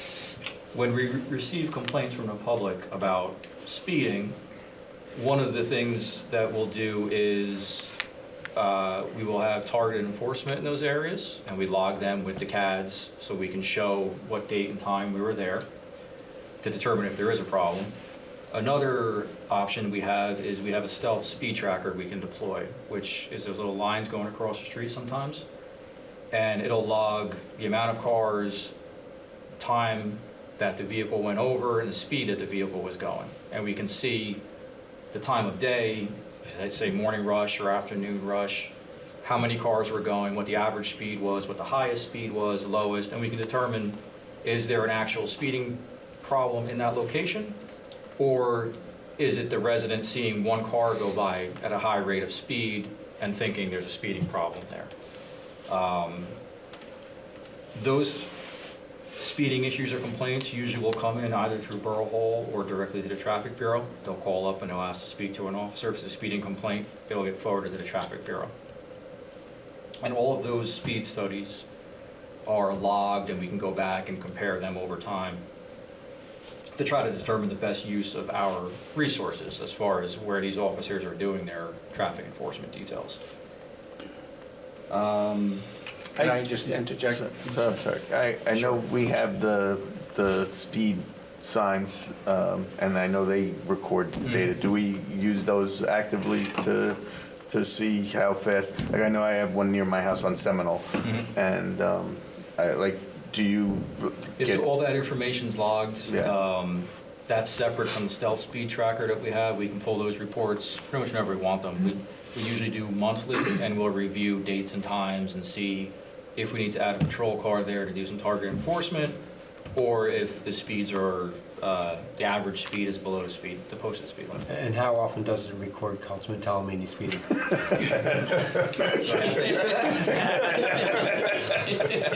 I don't want to ask anything. I don't want to ask anything that's confidential.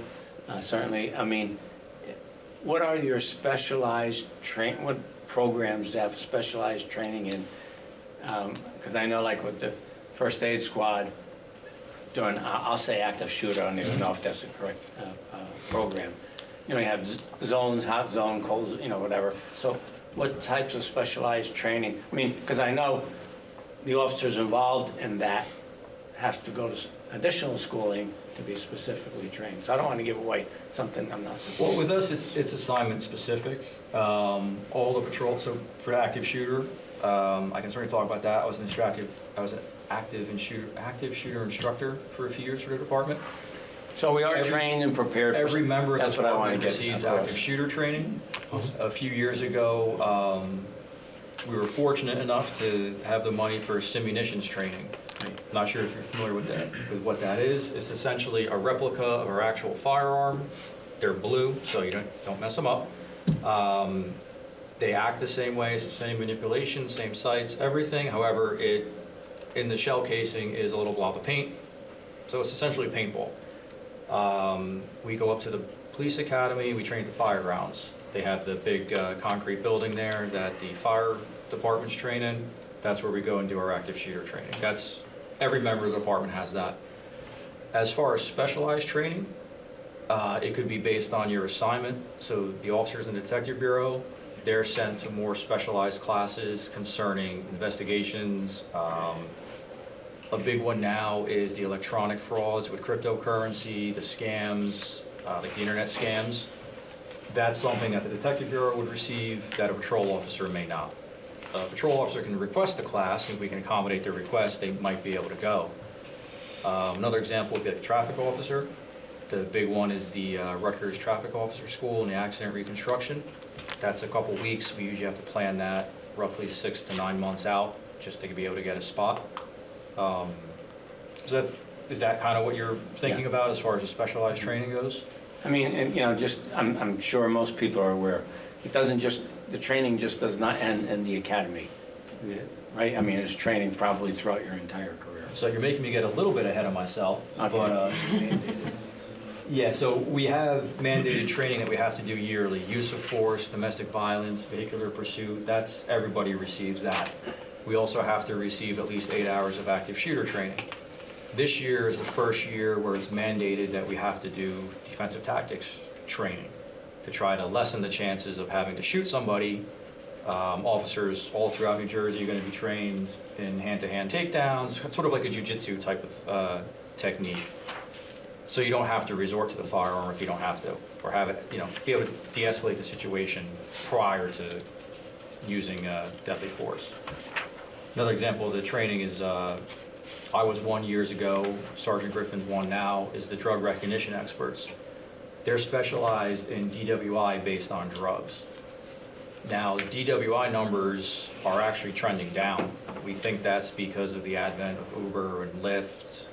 It's much easier to use your app, get a ride home, than it is to drive and risk losing your license and the insurance rates and everything and being arrested. However, with the advent of the legalization of marijuana products, officers need to be trained in how to identify drivers impaired by drugs versus alcohol. It's a little bit different, certainly to get to the point to not only establish probable cause, but to be able to see that case all the way through the court process. So there needs specialized training for that. Now, with us being a younger department, not so much this year, but certainly next year, I'm going to be asking for a lot more money in the training budget, because I was speaking with Acting Captain O'Neill, and we're coming up with a comprehensive training program for the younger officers that's more than just a state mandated training. Examples of that would be case law updates, search and seizure updates, not just the legal aspect of it, but actually how to properly search a car, things like that. That's going to benefit the officers and benefit the borough by having better trained officers. But that's also in your certification program. They receive that training in the academy, but once you're out of the academy... No, but I mean, the police department certification, isn't that part of it, that Accreditation. the accreditation? So the Some of that. accreditation mandates that we hit all of the mandated training from the AG's office. So as long as we do our minimum yearly training, we satisfy those requirements. I don't think those requirements are enough, especially seeing how many younger officers we have. So it's above and beyond. Yeah. And I know in a little bit when we review the different requests, the training budget, we asked for more money this year, essentially for that reason. We have younger officers, we need to send them to training classes. The training classes vary in price. Some of them are free through the academy. Some of them can be up to $500 depending on how many days of a class it is and what the topic is. We also, with the training, we need certified armorers to work on each type of weapon that we have, whether it's a handgun, a rifle, a carbine, or a shotgun. Those classes are about $500 to $700, and they have to take them every 2 to 3 years, depending on what platform it is. So that's a recurring fee. So that's an item that, I'll give you the heads up, is going to be increasing over the next couple of years, but I think it's certainly well worth it. So I kind of went off track a little bit. Do you have any questions so far? What does the armor do? You said... They're allowed to break down the weapon and make repairs if needed. It's more of like a field strip. So an officer can field strip his weapon and clean it. An armorer could fully disassemble it, repair broken parts, put it back together. Gotcha. Thank you. No problem. So one of the things that we also offer, as you know, we assist with Safety Town. We have an officer assigned there throughout the whole duration. Other officers that are working are permitted to go down and help out. We do the Junior Police Academy. This year, back to Safety Town. Last year, Sleo Fazio, who's a Sleo at Heights, assisted, and he was down there. It's a great opportunity for the incoming kindergartners to learn about the Sleos in the schools, meet them, put a name to the face, so that when they go to school in September, they know who he is. He's not just some security guard standing there. This year, I'm going to offer to the other Sleos also, if they want to come down, meet the incoming kids for the same purpose, because not every kid's going to go to Heights. But we know most of the kids will be going to one of the 3 elementary schools. In addition to the Safety Town and Junior Police Academy, we offer tours to the police department to the community. That's big with the Boys and Girl Scouts typically, CTC Academy in school. They will come down, we give them tours of the building. Something that the public may not be aware of is we offer child safety seat installations. We have 2 officers certified for child safety seat installations. So especially new mothers are having their first child, a lot of times they'll come down, we'll install the safety seat for them, explain how to use it, and also in case they have any questions, make sure that it's installed properly. We do also offer presentations to various community groups that will reach out to us. We go up to the Japanese school every year. Senior citizens, Go to the senior citizens. not that I would know. You keep stealing my heat. I didn't even get to pancakes with the police I was yet. going to say, you have an event coming up. Yeah.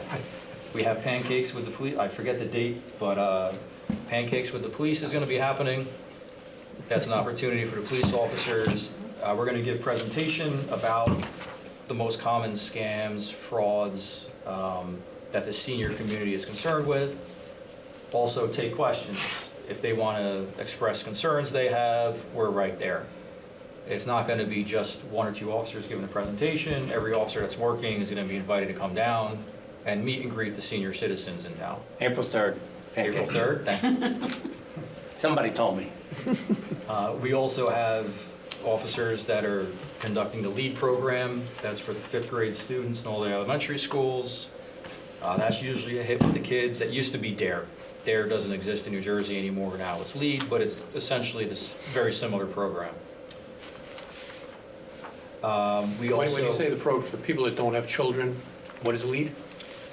Well, it's like back in our day, DARE, Right, you but know, for people drug that don't- education. right, there you go. Now it's become LEAD, where it talks about just safety issues for children, you know, stranger danger, the dangers of drugs, things like that, okay, that the 5th graders get an education on prior to going to middle school, where they're bombarded with all that stuff. In addition to our pancakes with the police, we do coffee with a cop. Typically, that was done at TD Bank. We had a couple of requests to do it later on in the day, because not everyone could make it in the mornings. So we're going to have coffee with a cop later on in the evenings, later on in the year. We also do book with a cop, which is where a patrol officer who's not even assigned to lead, but an officer that just wants to be involved in the schools, they go to an elementary school and they read a book to the school kids. Usually it's like first graders, second graders, and then they'll do questions and answers, and the kids will ask some questions to the cops, how many people did you arrest today, things like that. One thing that we do, and we're going to discuss it during the Pancakes with Police, is I want to not relaunch, but I want to bring more awareness to Operation Reassurance, which was put in place a couple years ago. What it is that it's essentially a form that you can get from us. You fill it out with any concerns you have, either for yourself or for a family member in town.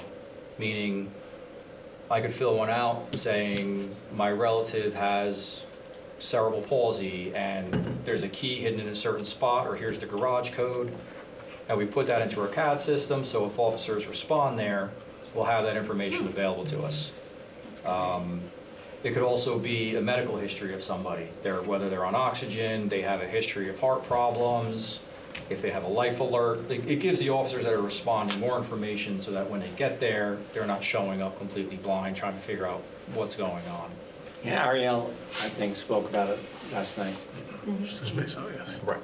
Yeah, I've spoken to her about it at one of the staff meetings, I believe.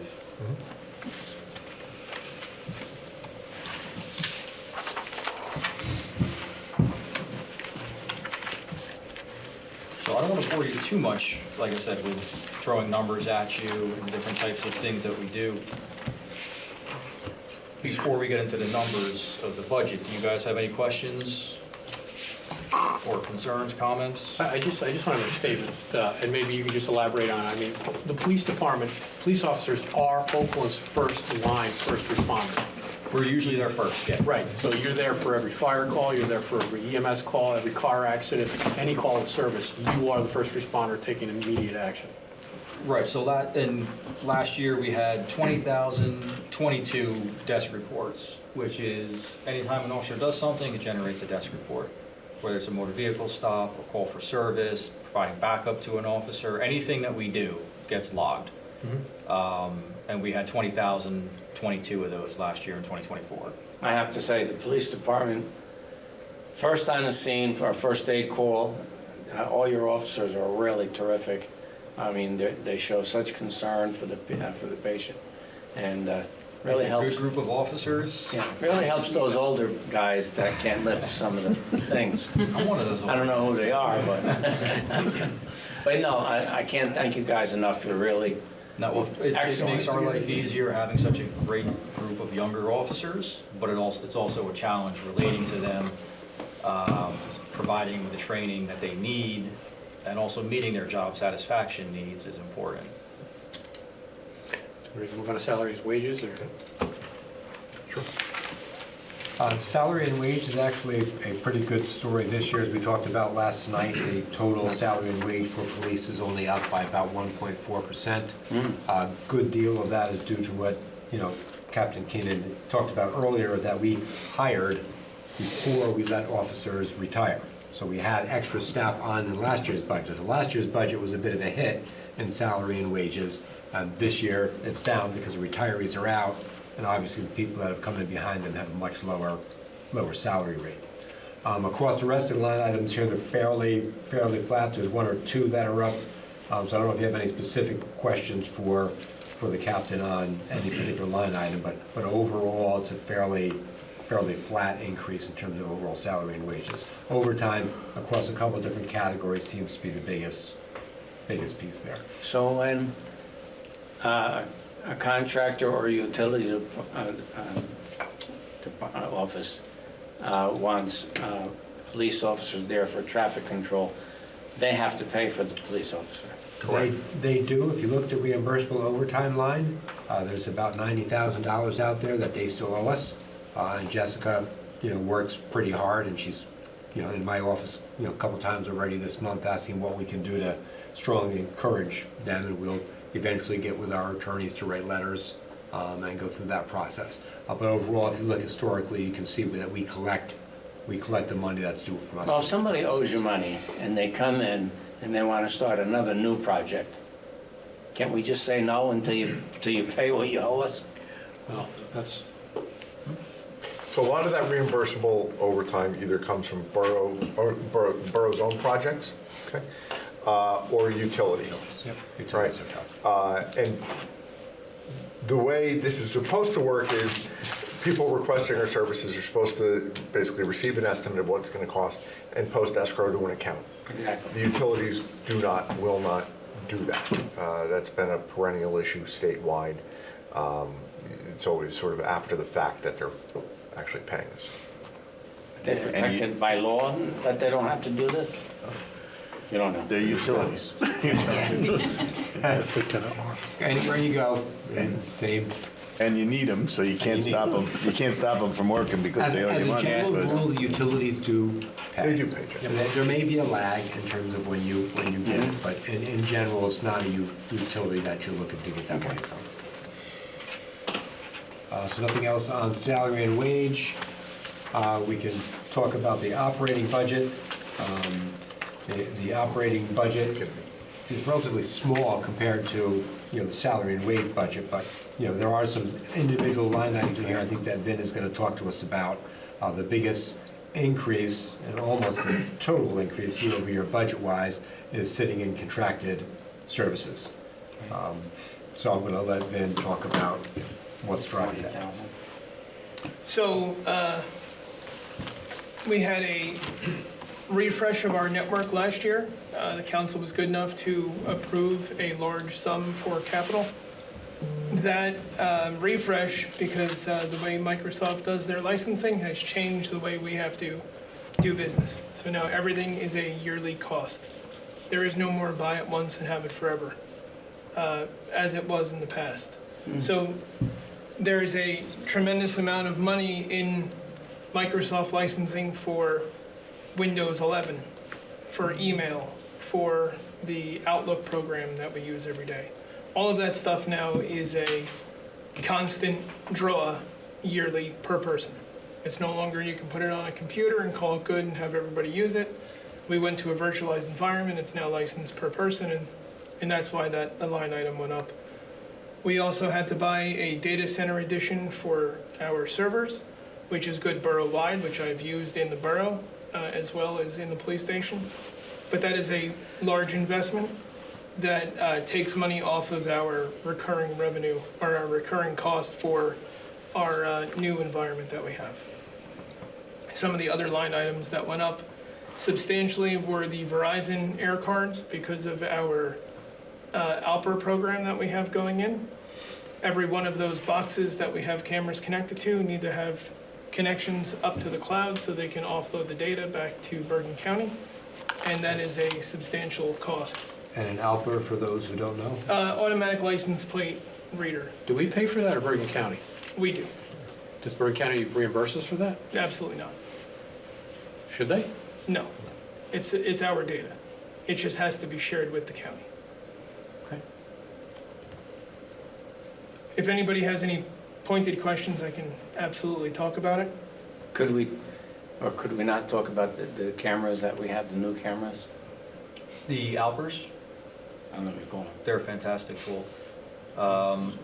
Yeah, How are I they can't- used? I can't go into too much detail. That's what I'm saying, I don't know.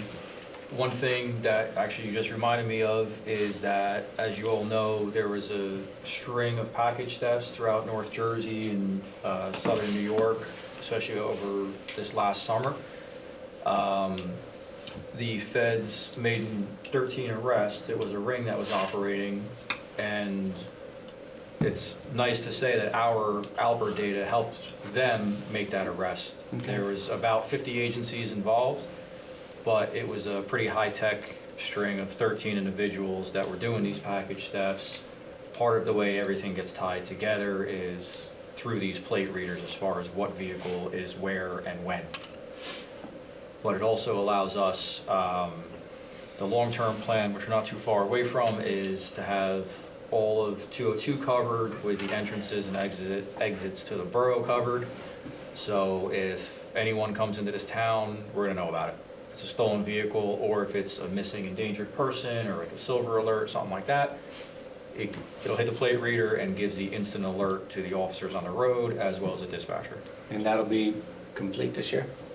Yes. It should be, right? Yeah. Everything is ordered. I'm just waiting. There are 2 locations that I have to get approval through Public Service, Rockland Electric. Once they do their pole walk and say that we can have it, they'll go in there, but the others are going on the traffic lights in town on the county roadway. Cool. Thank you. Mr. Dice, just a quick question for you. I mean, if Microsoft is nickeling and diming us to death, is it worth looking at 5 years, 10 years down the road, moving to maybe Google or something else like that instead and getting away from Microsoft if they're going to? Well, the operating system is the operating system, and they're pretty much the only game in town that's going to work with the software that we need to work with. So software specific? Yeah, it's very software specific. It's also, we have to maintain CJIS security at all costs. We are in we just passed our 14th evaluation period from the state police. And then next year in 2026, we will be more than likely visited by the FBI and go through that entire process as well. And there's, security of the data is of the utmost importance. It costs a lot of money to secure. There's a lot of things that go into securing all of the data. And, it's not a cheap process. That's disappointing. And is this data stored like in the cloud? No, our data is stored in my data center. Oh, okay. The Alper data? Alper data is completely separate. We don't own that data. That gets offloaded up to Bergen County. Okay. So what do we do? share it with everybody else, and we have access. So if someone drives across the George Washington Bridge, we can also see that too. Oh, So really? it's one giant network. So is that infinite data storage, or is it every 30, when's it recycled, the Alper data?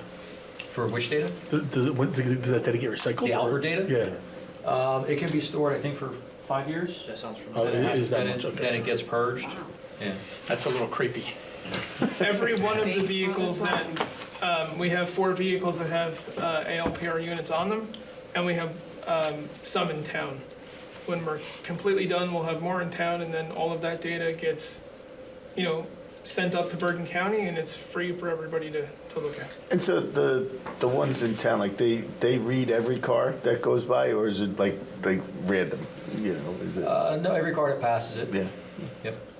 We can't just search that data, it has to have a reason to. We have Right. to go to a database, plug in a case number and why we need that data. Gotcha. So it's Yeah. not like we're out there, doing searches nonstop. It's a tracking device of, we get audited and it says exactly why we did that, and we have to answer to that. Yeah. But, So it's sort of like a warrant system. Exactly. So if we had, say, a break-in overnight at a night shift or anything like that, we can actually look and see what cars were driving through what part of town and try to come down, narrow down to a suspect list. But then you had said about the silver alerts and stuff like that. That automatically happens, right? If As something, long as the agency that put it in Yeah. puts it in correctly. and then yeah. And it also is able to, not just by license plates, you can actually plug in, somebody reports a white Honda Civic just did this, but they don't have a license plate. You can put a time frame in and plug in a white Honda Civic, and it, isn't always perfect, but it does a very nice job of narrowing down a bunch of white cars, and you can kind of look at the photo of it and see that it's, a match or not. What do we do now to prevent hacking of our system? We have numerous things in place. We have, our data is encrypted at rest. We have a next-gen firewall that was just put in last year to replace the older next-gen firewall that does the entire borough. We have a very robust email spam filter that stops, I'd say 99% of all of the questionable emails coming into the borough, and there are several thousand of them. So we are very well protected. Every employee has to take mandatory training on cybersecurity. The biggest Right, threat. and that's by policy and by JIF requirements as well. Minimum of an hour's worth of training. I think you're doing it in 2.5 hour Yeah. sessions or so. And do you want to talk about the NJ Kick grant that we're? Yeah, we looking just into? were lucky enough to receive a grant from the NJ Kick for CrowdStrike's managed detection response service, which was something that I had talked to Rich about, but was well out of our price range for the services that they provide. And we were good enough to fill out the application, and we were able to get that. So that'll be going in I'd say sometime the end of April. And what does that do? That is, it manages and detects any traffic that, let's say, shouldn't be happening and immediately takes care of it. So if you were to click on something that you shouldn't have clicked on, even after your extensive training, you click on that, as soon as it detects it, it removes it from the network. Oh, great. Do you have any off-site storage in case of a backup? I do. We have Okay. local storage here and we have cloud storage. Okay, thank you. It's Leo 3. Any other questions on? No. You good? Yeah, and actually, if I can just circle back on that, about, where the data is stored, we do have full off-site backups as well, and disaster, recovery and, business continuity options there should something disastrous occur. Okay. It's Leo 3. The SLEO budget is a great budget. I like it just as much as I like grants because every dime I spend, I get back from the schools. So it's a pretty good, deal for us. The schools are fantastic in terms of, paying the monthly invoices.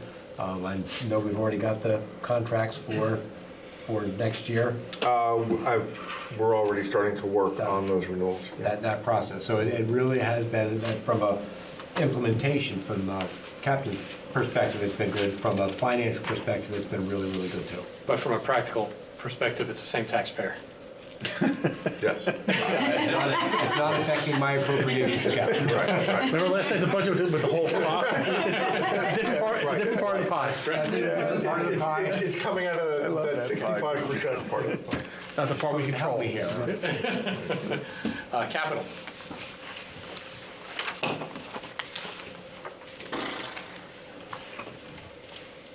Want me to start with the most expensive item or the cheapest? Just take it from the top. Take it from the top.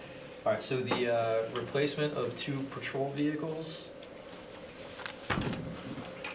that would be for 2 fully outfitted patrol vehicles. Each patrol vehicle is roughly $80,000 once fully equipped. The price of the vehicle is just over $51,000, and then it costs about $28,000 between equipment and labor to outfit that vehicle and have it road ready. Question? How long does a typical vehicle last so the residents can understand? So usually a brand new vehicle will stay as a primary patrol vehicle, typically for 4 to 5 years, depending on usage. It also depends on manpower, and then as it ages, it'll be slotted back to a secondary vehicle, which is a backup vehicle, in case one of the primaries goes down or has to be serviced for whatever reason. We have the backup vehicles available. Once they run through their lifespan as being a backup vehicle, then they drop down to what we call an outside detail car. When you see Verizon in town, PSE&G, whomever, they'll take, the officer that working that job will take one of the older vehicles to go perform traffic functions for that job. So even though it's an older vehicle, at that point, it's making the borough money. What brand are we using? I mean, I'm sorry? what's the type of vehicle now? Tesla. No. Heaven forbid. Ford Explorers? It's 2 Ford Explorers.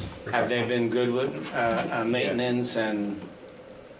Every vehicle you buy, whether it was the Tahoes or the Explorers, will have their own sets of issues.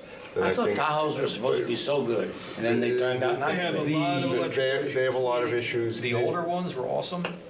When they did the refresh, we had a lot of issues with them, and the Fords are just much better vehicles at this point. And I'm a Chevy guy, but I got to admit it. Yeah, there you go. Sorry, gotta No be honest. Camaros though, right? No Camaros. No Camaros. The lights and the sirens and all that, can we recycle any of that, or does? Typically not for the new patrol vehicles. As vehicles go through the fleet, sometimes if the vehicle is being completely taken out of service for whatever reason, IT manager dies, we'll strip it of the electronics, lights, things like that, and we'll set it aside in case we need them for parts for other cars. But we typically won't take the older items and put them on a brand new car. So by the time this vehicle serves its purpose, it's shot. Yeah, pretty We much. run them into the ground. Run it to the ground. And, it used to be that vehicles would sort of flow over to the civilian fleet at some point years ago. But then, of course, you had COVID and supply chain issues, and you couldn't get vehicles. It was 2 years to get vehicles. We had to keep older vehicles in the fleet. I think in one case, we actually took a vehicle that had been moved over to the civilian fleet back into the department. And now, of course, we have vehicles for the SLEOs as well, which I guess would be like third or fourth line at that point. Some of the schools want a marked unit out front, some do not. So that's up to them. What's next? I guess the next one would be the mobile data terminals, which Vinny can talk about that a little bit. They're essentially laptops that go into cars, okay? Ruggedized laptops that go in the cars that the officers perform their duties on. They're locked in there, they're not coming out. They need to be able to withstand the extreme cold and heat as the cars go through it. So these are replacements? Yes. Okay. Yeah, we're going to take the two oldest, I believe that are 8 years old now, out of service and replace them with these new ones. Okay. Next. And then the body-worn cameras. So that's a large budget item. Oh, wait a minute, you passed over one. We're pulling the drone back. We're going to punt that for a year or so. We're going to learn more about it and make it worthwhile. We have an expert here we're going to tap into. So we're taking that out of the budget? Yes. Would you prefer we leave it in the budget and then have you take it out of the budget?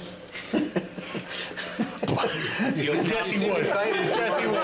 You disappointed it was coming out, so we can leave it in and you can take it out. Well, I'll tell you what, you wait 2 years, I won't be here anymore.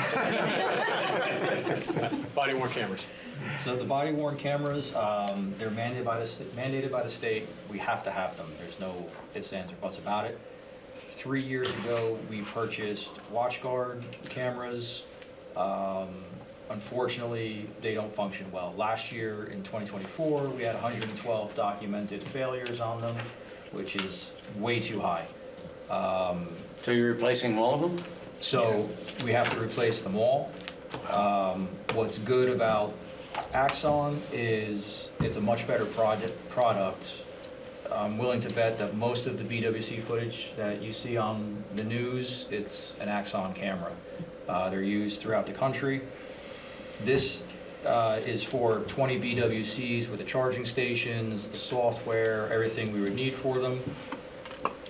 It also includes 7 dash camera setups. The body cameras sync to the dash cameras in the cars, so you have the video being recorded from the officer's chest, as well as the dash camera, and it all gets linked together.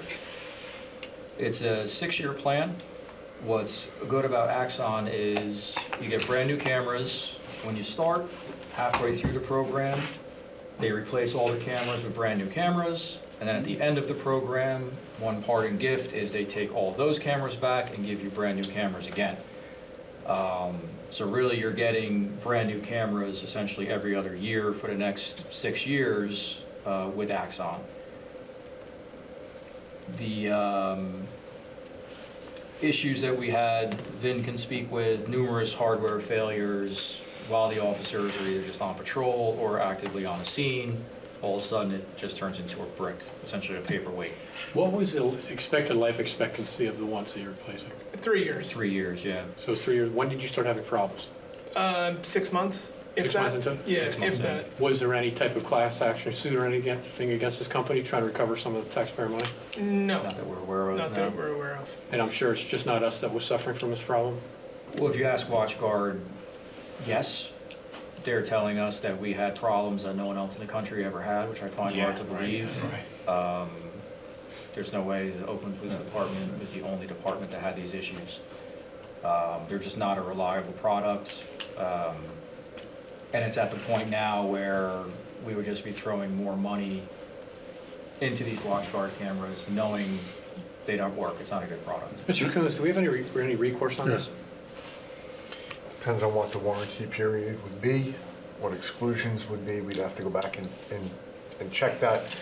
We'd have to look at the terms of the state grant that provided funding for the initial round as well. Oh, so we didn't pay for it, the state paid for it? Substantially. I think there was some money we put into it, but I think it was substantially paid for initially by the state. They provided that initial funding when they imposed the body-worn camera requirement. Okay. So we would have to, I can't give you a clear answer tonight. We would have to do some research. Have the cost of these cameras gone down? I'm sorry? Has the cost of the cameras gone down? No, they've stayed about the same. Just so we are into the third year, so this stuff would have to be replaced Anyway. anyway. I brought this to the administration's attention. It's hosting all of the data in the cloud. We're going to leave the data that we have in the building on the server. It's a Linux server, so it should run for a substantial amount of time without a whole lot of effort. But we have it's a substantial amount of data, and that's why the cost is what it is for the cloud storage, the access to the cloud, the redaction software, and all of those things on the back end that we have to do. Okay. Yeah, and that's some functionality that's better than what we have now too, right? Yes. In terms of basically the video processing aspects of it, correct? Yes. It will take you hours to redact a few minutes of a video Yeah. with the software that. And the Watchtower product itself has has. gotten better? I'm sorry? The product itself has gotten better now, this new is better, Actually, yeah. better way to look at film, better visual clarity. We went and we met with Axon, we saw all their products and everything, and it blows what we have now out of the water, to be frank. And Tim, could you touch briefly on the grant funding that you're pursuing that may defer some of that cost eventually? Well, I don't want to get anybody's hopes up, but we're applying for a grant which we could receive up to $56,000 for body cameras and equipment and storage and everything.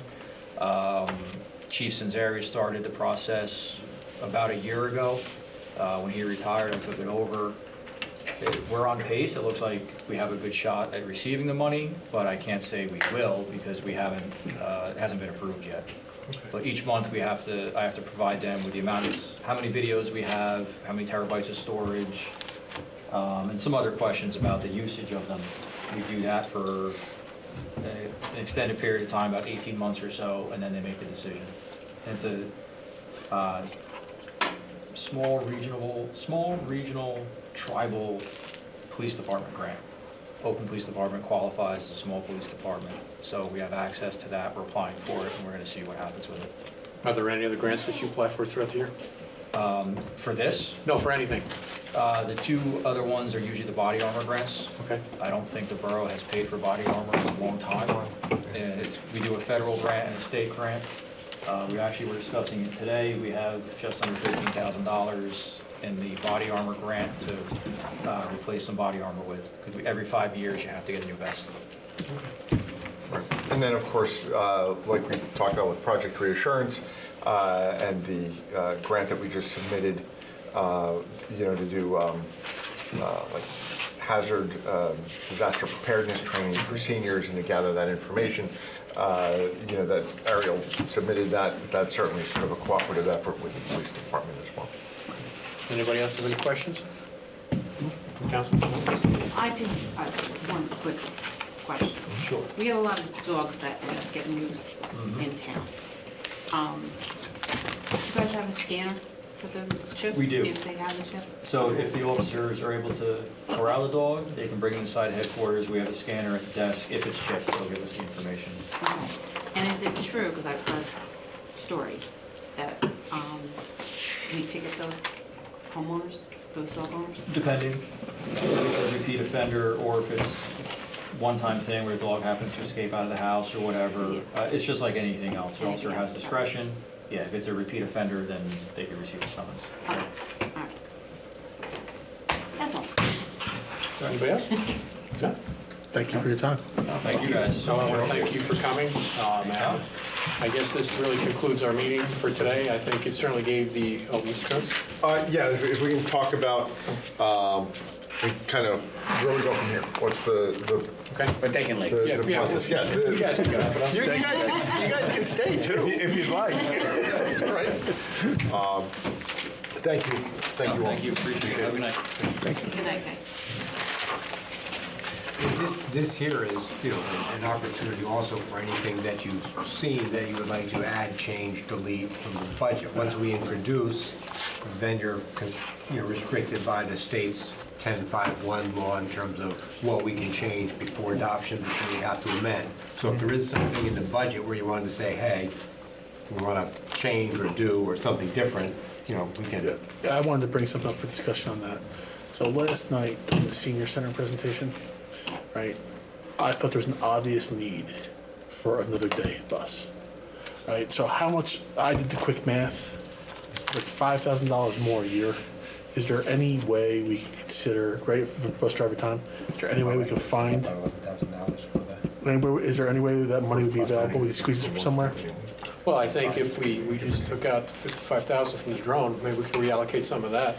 Well, so if we took the money out from the drone, which, right, so that's coming out, it wouldn't necessarily reduce the capital budget. What it would do is reduce the amount of the capital ordinance that we would introduce, right?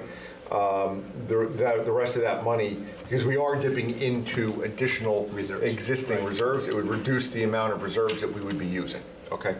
But to your point, $5,000, we had put in the budget what Ariel had requested, okay? We didn't cut that line at all because we also saw the value in it.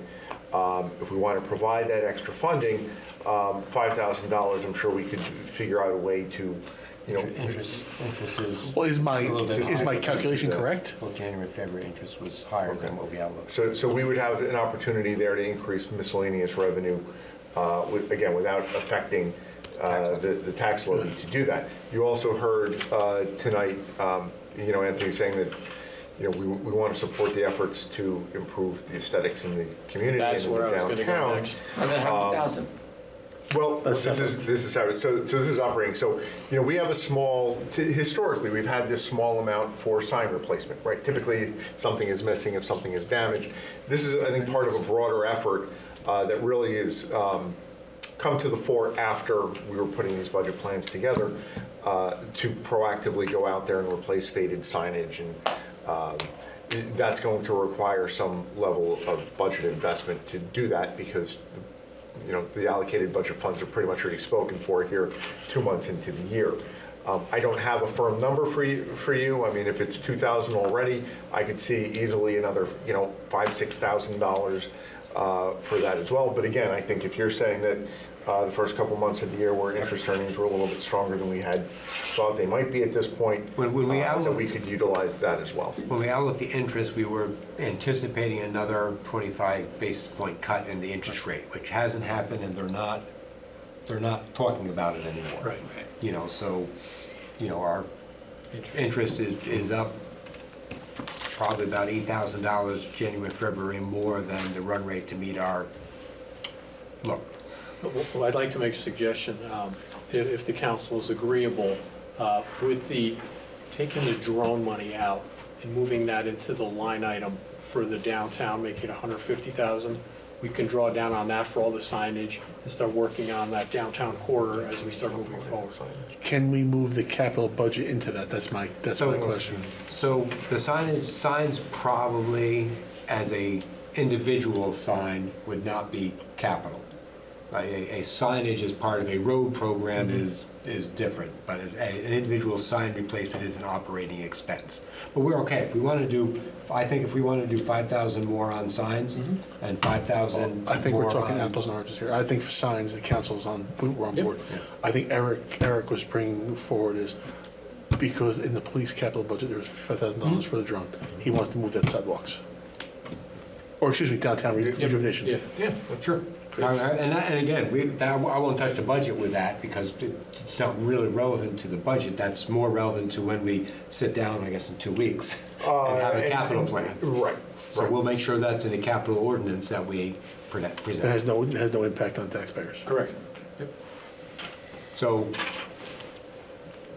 would you like us to We'd like to allocate those funds. signs and Downtown. and And we'll increase the miscellaneous revenue for interest as the offset? Yes. And what about the senior center bus driver? Yes. Okay.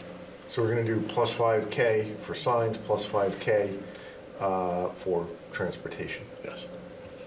I want to speak for the council. Well, you're right, you guys should Did they give us have that a bus direction. before? Like, Yes. What happened to that? Well, it was It was, Worn out. worn out. And it didn't have the lift for the wheelchairs either. But Carol, this is more of services because they're using it and it's Yeah. a service. So, and I thought it was and very clear she last night. said, if we had They would another use more if they bus, had it, yeah. people would more people would go. I think that's money well spent. Yeah, Services. I hate trying to raise money, but I think that makes sense. Anybody else? Ms. Coons? Should be happy camper. Okay. Should process about this. So process going forward, if everybody is comfortable with the budget as we've just laid it out and the changes that we've just talked about, we will prepare it for introduction next week. The draft budget, the draft agenda that you received has all of the various items that are necessary to introduce the budget. That's the cap rate ordinance, reading it by title. They have a new resolution this year regarding the budget timeframe that they're requiring, and a couple of other things. Are we behind? No. What the state has always done is, on their own, modify the statutory budget calendar and said, okay, it says this, we're extending it to this. It was just basically a pro forma thing every year. They would issue a local finance notice, and that would be it. For whatever reason, this year they said, here's the revised budget calendar, but now this year you have to pass a resolution if you're going to take advantage of it. Technically, why. we should be introducing by statute by the 10th of February. Right, but it's always extended because every town You don't have state aid. usually right. You don't have your state aid figures yet. Towns will typically introduce in March, like we do. Yeah. So that you'll see that resolution and a couple of other things. So we would then introduce the budget at next week's meeting, and the public hearing and final adoption would be scheduled for 4 weeks after that. So the first meeting in April 8th. And can we make sure we have that pie chart that we put up on the screen so the residents can see it? Sure. Very important. Sure. The public presentation document will be on the website, and as soon as we introduce the budget, that will be, that document, state budget document, that all goes on the website as well. But certainly for the meeting, we can have that. We can have that as well. Yeah, I wonder if we should put it also on the electronic sign. What, the pie chart? Oh, we put it in the Create tax roll. traffic? And then we will have, then the fire department, police will be working when people crash into the zone. Right. Any other further business? Not seeing it? Yes, one other thing. So as this ties into capital, we're actually a little bit earlier with the budget than we historically have been. Typically, we introduce the second meeting in March, adopted the second meeting in April, then do capital. What we'd like to do, of course, since we're introducing at the first meeting in March, we would like to discuss and introduce the capital ordinance as we've laid it out and talked about it at the second meeting in March. That would put it on track for adoption the same night that we adopt the budget. Okay. All right, and then there's an estoppel period, and then we can begin spending. That'll provide all the money for the road program funding, which should sync up pretty well with the bid schedule and award schedule that we've laid Because out. hasn't there been times when capital couldn't get spent until like August? Yes, sir. Yeah, there has been. So now they'll be able to spend in June. May. Right. We want to get the road program going too. Yeah, and typically we would essentially pre-fund the road program. All right, so whatever we would authorize in capital or a bond ordinance in one year, we would wind up spending in the next year. We actually didn't wind up authorizing any road program money last year. Now, we're not going to skip a year of the program, just when the funding is advanced and authorized has changed somewhat. All right, so it is a little bit more important that we get that done in the spring and not wait, so it doesn't jeopardize the time frame that we have in mind for the program. Okay. Anything else? Anybody else? Motion to adjourn? Do I have a second? Second. All in favor? Thank you. All right, this concludes this meeting. Our next meeting will be held March 11th, 7 p.m. here at Council Chambers, our regularly scheduled council meeting. And with that being said, meeting adjourned. Thank you, everybody.